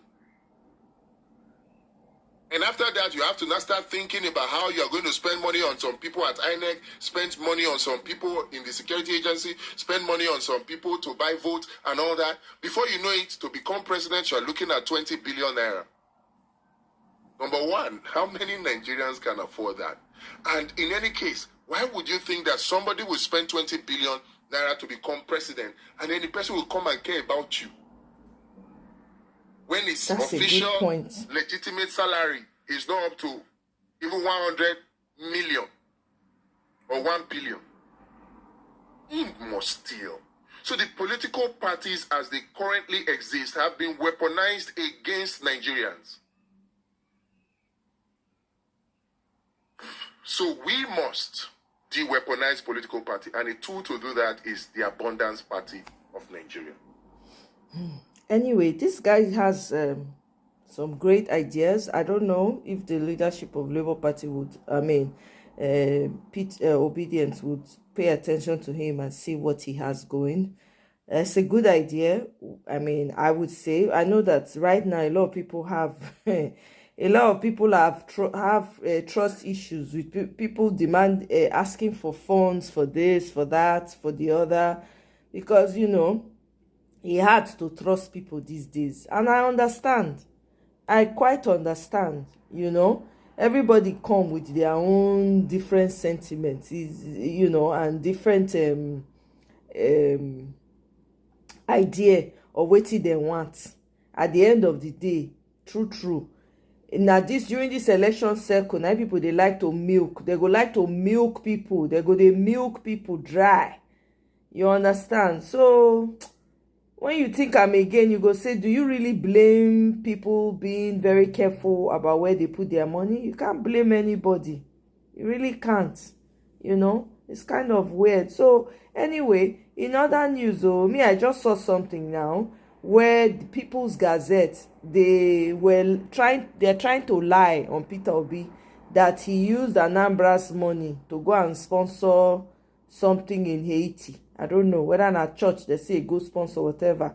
Meanwhile, it was something that happened in 2010. They're trying to spin it. People's Gazette was caught red-handed trying to spin it, and they published it as news for today. Ha! Omo. So that means that what Ahmed Dati was saying, that we need strategy to remove this man. No be lie, yo. Because you are dealing with demons. Demons. People that don't care. People that are interested. They don't care if everywhere is catching fire. They don't care. Whether na two people remain, you know, consign them. You understand? So, I don't know. This coalition, well, still ongoing conversation. We're going to keep talking about it. A lot of people are going to come up with their different opinions and thoughts and ways we can move forward, you know. So, for me, I just think that, you know, I'm still observing. That's my mood. I'm still observing, checking to see, you know, what's possible we might have and what, you know, what can come out of it. And I don't know if these people know what they are doing. These coalition people really know what they are doing. To be quite honest, we don't need to argue. They go just give them to Peter Obi. That's the truth. Let's listen to one of the ADC people that was nominated. I think his name is Bolaji Abdullahi. Let's hear what he had to say. Now chosen adopted the ADC. Well, Senator Dino Melaye, I wish that we can play the natural sound where we could hear. There seems to be an anthem. There seems to be an anthem that perhaps will now pervade the political scene in the coming days. And it was quite interesting, and that has gone viral though.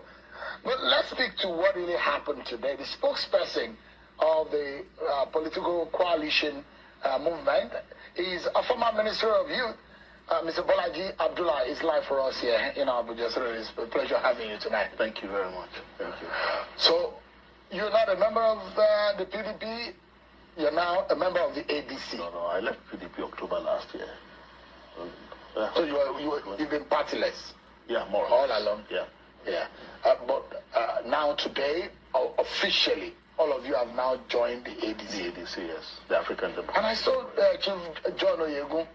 I saw Peter Obi. Yeah. I saw former Nasiru El-Rufai, Rotimi Amechi. A long list. I mean, if you look at those who are in the APC today, if you look to your left, everybody that is who is who in Nigeria's politics, largely in the opposition, are in that room today. That's why it's a coalition. That's why it's a coalition. But they literally have emptied the PDP into that. Yeah, I mean, because you see,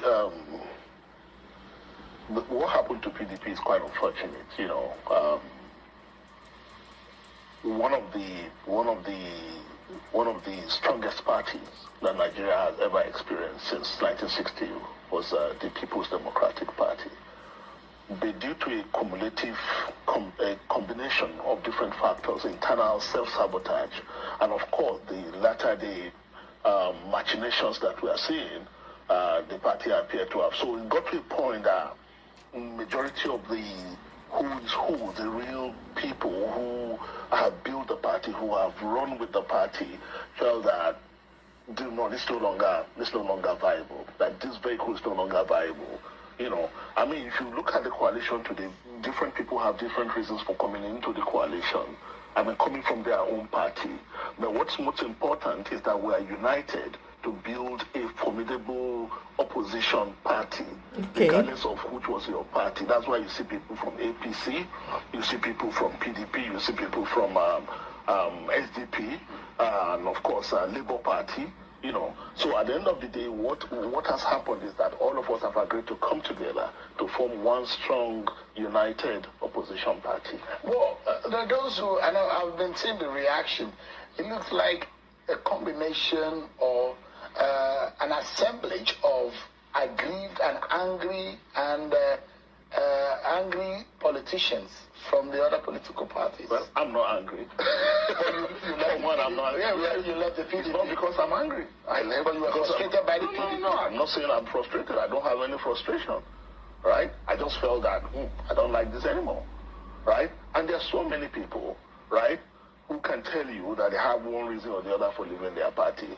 I mean, you look at Peter Obi, you say, oh, he's frustrated. Amechi is frustrated. Ralph is frustrated. This must be a country of really frustrated people. If you have a room full of this caliber of people, and the only word you can use to describe them is that they are frustrated, that they are aggrieved, then something is terribly wrong somewhere. But I don't think they are doing this because they are aggrieved. Right? When I look around me and I see Chief John Odigioyego, an 86-year-old man, right, coming out to be part of this openly, right, and you tell me he's doing that because he's aggrieved? No. You see, the fundamental principle, if PDP had survived, right, if it didn't get to this pass that it is currently, that's between life and death or closer to death than to life, right, this would probably not have happened. If the APC's internal democratic system was functioning the way it was designed to function, right, because I know I was part of that, then this would probably not have happened. But we are confronted with the situation today that if you are not in APC, then you cannot be in any other political party, because we are gradually tending towards a one-party state where no political opposition party is allowed to survive. Okay, look at what's happening now, right? In the last 18 months, we've been on this issue of coalition, right? I'm sure you've been hearing about ADC for a very long time. It is not yesterday, not last month, not 2 months ago, right? The gentleman you brought here, where is he coming from? Where did he drop from Mars? Is he just hearing that we are going to ADC? Why didn't he come here 3 months ago? Why didn't he come here 4 months ago, right? When we started, the government said, dead on arrival. It's not going to work. Oh, they will fight themselves. It's not about ambition. But before their very eyes, the coalition has happened. Then suddenly, this kind of people are crawling out of their dark corners to start saying, oh, they are taking over. Where were you all along? Over 18 months, right? That we'll be having conversation with ADC. Why the choice of ADC though? Okay, I'll tell you. Why not SDP? I'll tell you. You see, when we started this, we had a list of options, parameters, and conditionalities, the kind of party we are looking for. Those who came from APC said, no, when we were forming APC, there was a reason, there were agreed principles that led to the formation of APC. Those principles have been inadvertently betrayed, right? Those coming from PDP said, no, we know what PDP stood for. We know what PDP used to be as a political party, a behemoth of a party, right? A Noah's Ark that contained all kinds of human beings, right? But look at what PDP has become today. Those coming from Labour said, this is where we got it wrong, right? Well, so everybody is saying we're unanimous to say, look, if we are going forward with this, we must have a set of agreed principles. And any party we are engaging with must meet those terms and those conditions that allow us to reorganize and restructure the party in line with the vision that we have, right? So, and what is that vision? You know, I had a story that the president of South Africa, Cyril Ramaphosa, you know, someone said, oh, why was he not in the U.S. for Trump's inauguration? And he said, the ANC had a meeting. What besides you that the ANC has a meeting and you are going anywhere as a party member. Not talk of as a president. So we feel embarrassed that we are not able to, you can't point at any political party in reality that you say this is a political party. Perhaps the political parties of the First and Second Republic were even better in terms of the organizational structure, in terms of the discipline. I mean, if you were a UPN governor, party supremacy, if you were a UPN governor, you know that no matter how incompetent or useless you are, you must pursue free education. Basic minimum, right? So how come we are no longer capable of building this kind of parties anymore? So you saw, so ADC had all of these criteria? No. We said that's the kind of party we're trying to build. So we're looking for a party that is amenable to this kind of reform. Or that is weak enough for you to uplift? Well, if you call a clay weak because you can mold it into a pot, I agree with you. Right? So you found it in ADC. We found a party that is amenable to the kind of vision, the kind of reform that we had in mind. Right? And that is why you see people say, oh, Atiku's coalition. How ridiculous. John Oyegun will be sitting in a coalition, David Mark will be sitting in a coalition. It's nobody's coalition. It's a coalition of people who have agreed that Nigeria is currently at a dangerous stage in our political evolution. This is not the first time that we've had an Atiku-led coalition. No, but you remember the new PDP? No, yeah, I know that. So it was from the Eagles Square. That's completely different. No, just hold on. Yeah. Because when they say Atiku-led, Atiku is a former vice president. Absolutely. In that room, there's no former vice president. Okay, now let me He's probably the biggest and most senior political figure in that room. So saying Atiku-led for the sake of press coverage sounds okay. I mean, if you are looking for a label, yeah, but be careful what your label implies. Because right? the impression... No, if it's just label, you are looking for a convenient label. The impression is that it's going to be a platform where Atiku will become the presidential candidate. That Atiku has a chance, like any other member of the party, to become the candidate. You see, this is the problem. And this is why I want us to avoid the appellation Atiku. Because when you begin to say Atiku coalition, then you are going back to the same problem that we've had. But why the choice of David Mark as a chairman? Yeah, because he's the one that everybody has a universal confidence in. Because we are trying to give every member confidence that they will be treated equally, they will be treated justifiably. I have attended almost every meeting of this coalition, and I can tell you that the only person that sits at the high table is Senator David Mark. Every other person, including Alhaji Atiku Abubakar, including Peter Obi, and everybody, Nasu, everybody sit on the floor. When they want to speak, they raise their hands. That is the kind of party we're trying to build. We've done the party of big men before, and look at where it has led us, right? And we say we're not going to do that anymore. Bolaji, I will not be part of a party that is set up to pursue somebody's ambition. I left PDP in October. I have not joined any party. I'm fine. Alhamdulillah. So, I mean, so interpretation, right, is that oftentimes in party tradition,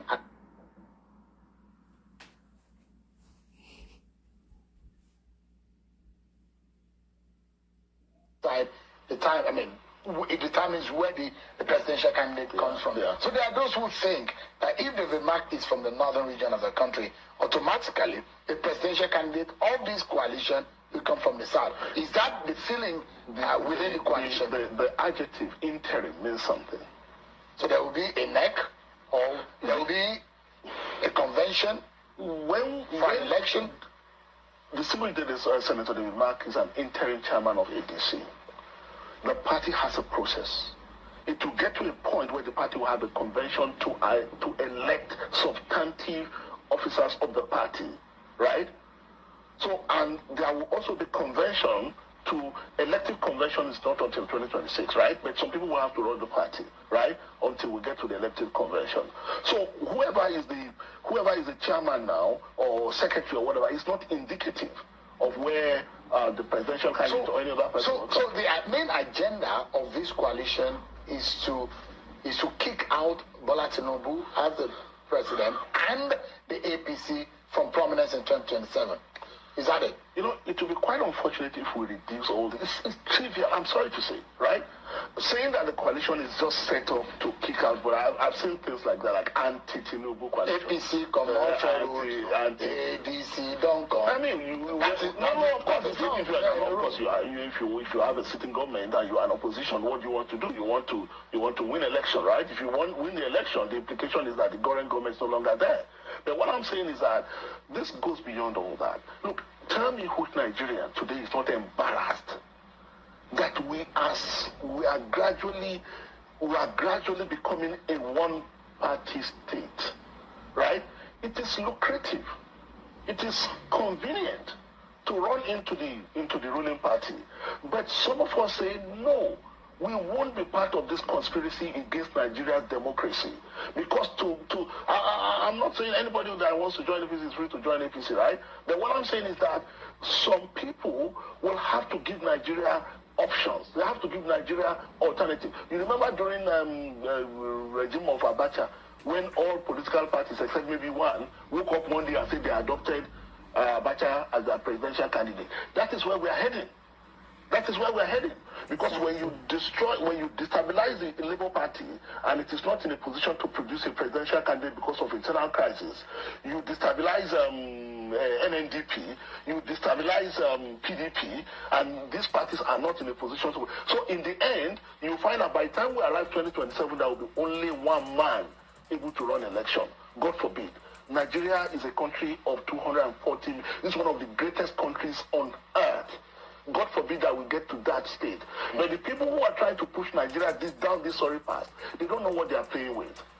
They don't know what they are playing with. But the question here is, why does it look like you and your colleagues are coming through into the ADC from the back door? At least that's how Dumebi Kachiko described it. I don't know where the back door is or where the front door is. I came into ADC. Maybe if you ask him to show you where the back door is. I don't know what he means by... Aside from also, who are the other ADC party leaders that were there today? You just showed the clip yourself now. The National Secretary was there. The chairman of BOT was there. All the NEC members were there. Even my own party, the ADC people from Kwara State were there. So who's back there? You see, you watch and you listen to Mr. Kachiko, who flew the flag of the party in 2023. You don't think he has genuine grievance about the manner in which things have gone? I don't know what his grievances are. If I understand his grievances, it probably can be addressed. And if he's aggrieved, he has the right to express. So the process of which the David Mark now led ADC coalition has taken over the party is unjust and is illegal. I asked you a question earlier. We're on solid legal grounds on this matter. We've been on this for 18 months, right? And we know a day like this will come. So you're prepared for it. That was why because you asked me a question earlier, why do you settle for ADC? We know a day like this will come. And we are here now. Legally, we are fine, right? But anyone that wants to commit illegality does not respect the law. We have to give room for that, but we are ready, right? The most important thing I'm saying is that where is this gentleman all this while? You see people more like him. You see people like him. More of them will start crawling out of their dark corners now. Absolutely. Speaking like this is very lucrative. I'm sorry. So another issue he raised, Mr. Abdullahi, is the fact that there are former PDP, former governors, former minister, even you, former ministers, those who have served this country, and we are still where we are today. Why should Nigerians listen to the coalition that is made up of former that, former this, those who have attempted and experimented with Nigeria, and yet Nigeria is at this stage? The big question that he asked is, why should we listen to you in the coalition? I mean, this is a very interesting question, right? One thing we should also ask, which I'm going to ask you, that's what is called the political class. Politics is played by politicians, right? You're not going to go and bring someone, a farmer, a business, a banker or something. Politics is played by politicians, right? And politicians are in their respective parties, right, to contest election. And as a result, they form governments at one point or the other. Or you say they have failed at one point or the other, and I'm not debating that with you based on what judgments or what parameters you are using, right? And I agree with you to a very reasonable extent that a lot of things had gone wrong over the past. But when that happens, then what should we do? What should we do? We'll go to Ghana and bring politicians? or we'll go and manufacture another set of politicians from Saudi. So that's the question, that those who could not be part of this government, by way of them thinking that they've been left out, are angry because all they know has been government. And now they are playing politics of opposition because they feel sidetracked or sidelined. No, I think you are wrong. I mean, he's wrong. I listened to him and I tried to Google him. I couldn't see much. I don't know what he has done before. He ran for election. I mean, yeah, that's the only thing I saw about him. I Googled him. I couldn't see anything I could hold on to. I saw his age. I'm only like 6 months older than him. So why is he here forming youth? I'm 56. Right? And I'm a professional. I'm a journalist. I was deputy editor of these day newspapers. I had a job. I'm a professional, right? So why, and I can count people in that place who we can see that if you Google their name, something will come up. I Googled his name, I couldn't see anything. And he's talking, these people, they're in Nigeria. But what I'm saying is this. If politicians have done things in the past and they have failed, right? Unfortunately, we can only go back to politicians. Exactly.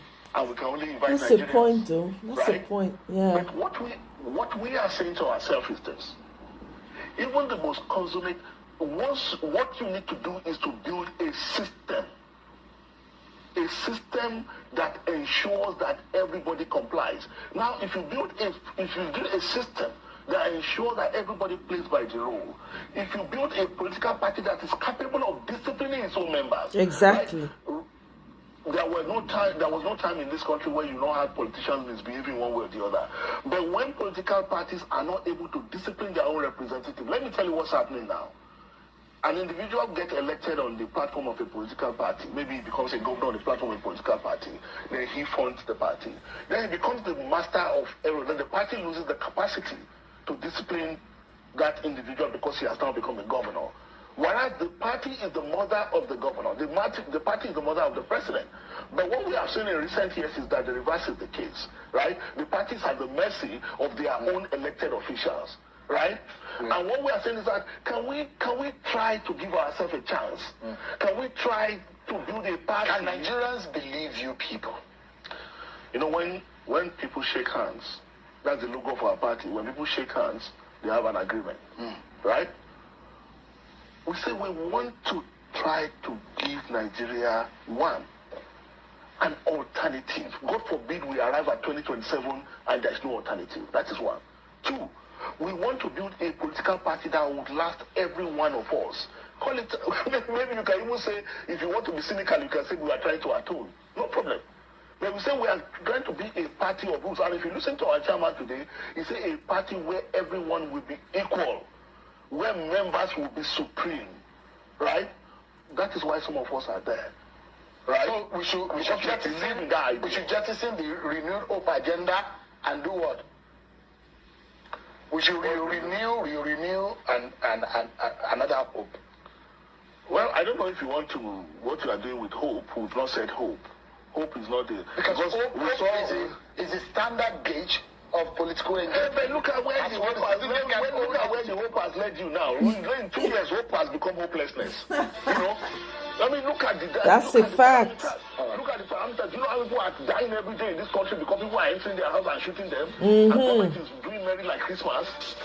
Bolaji Abdullahi, former minister and the spokesperson of the coalition group in the ADC. Thanks so much. So he's a spokesperson of the new ADC. What I'm liking about this new coalition group, I think one of the positive things that I see coming out is that they have very eloquent and very, somewhat, eloquent, very clear and intentional people coming out to speak on their behalf, which is a good sign, because usually, like for instance, now APC, all they do is grovel. There's nothing, they don't have anything to say. Anytime they go on interviews on national news, they don't even know what to say. It must be tough to be a spokesperson on behalf of APC. Very tough. You see them wriggling. They can't even keep a straight face. You can tell that they are lying through every orifice in their body. It's crazy. But I don't know. I'm hoping that this keeps getting better. I'm still observing. I'm still in observation mode, taking notes, listening, paying attention, bringing information here as I find it so that we can talk about it some more. So right now, I'm going to leave this here for now. We're going to come back later and with our pens and our papers and let us know what everybody else is observing, and let's talk about it and continue to move the conversation forward, because there is a need now. There's an emergency. There's a need for us to keep educating our people, especially on ground, so that they are aware of what's going on. Okay. I kind of buy what Ahmed Dati is saying. We cannot take this man out with kids' gloves. There's a lot that needs to go in. There's a lot of moving parts to this. But anyway, we'll continue to observe and see. And then I'll see you guys on my next one. So thank you very much for those of you who were able to join me today. Thank you very much. I am Dark Man. I appreciate it. And I hope you have a wonderful rest of the day. And I'll see you later on. Bye.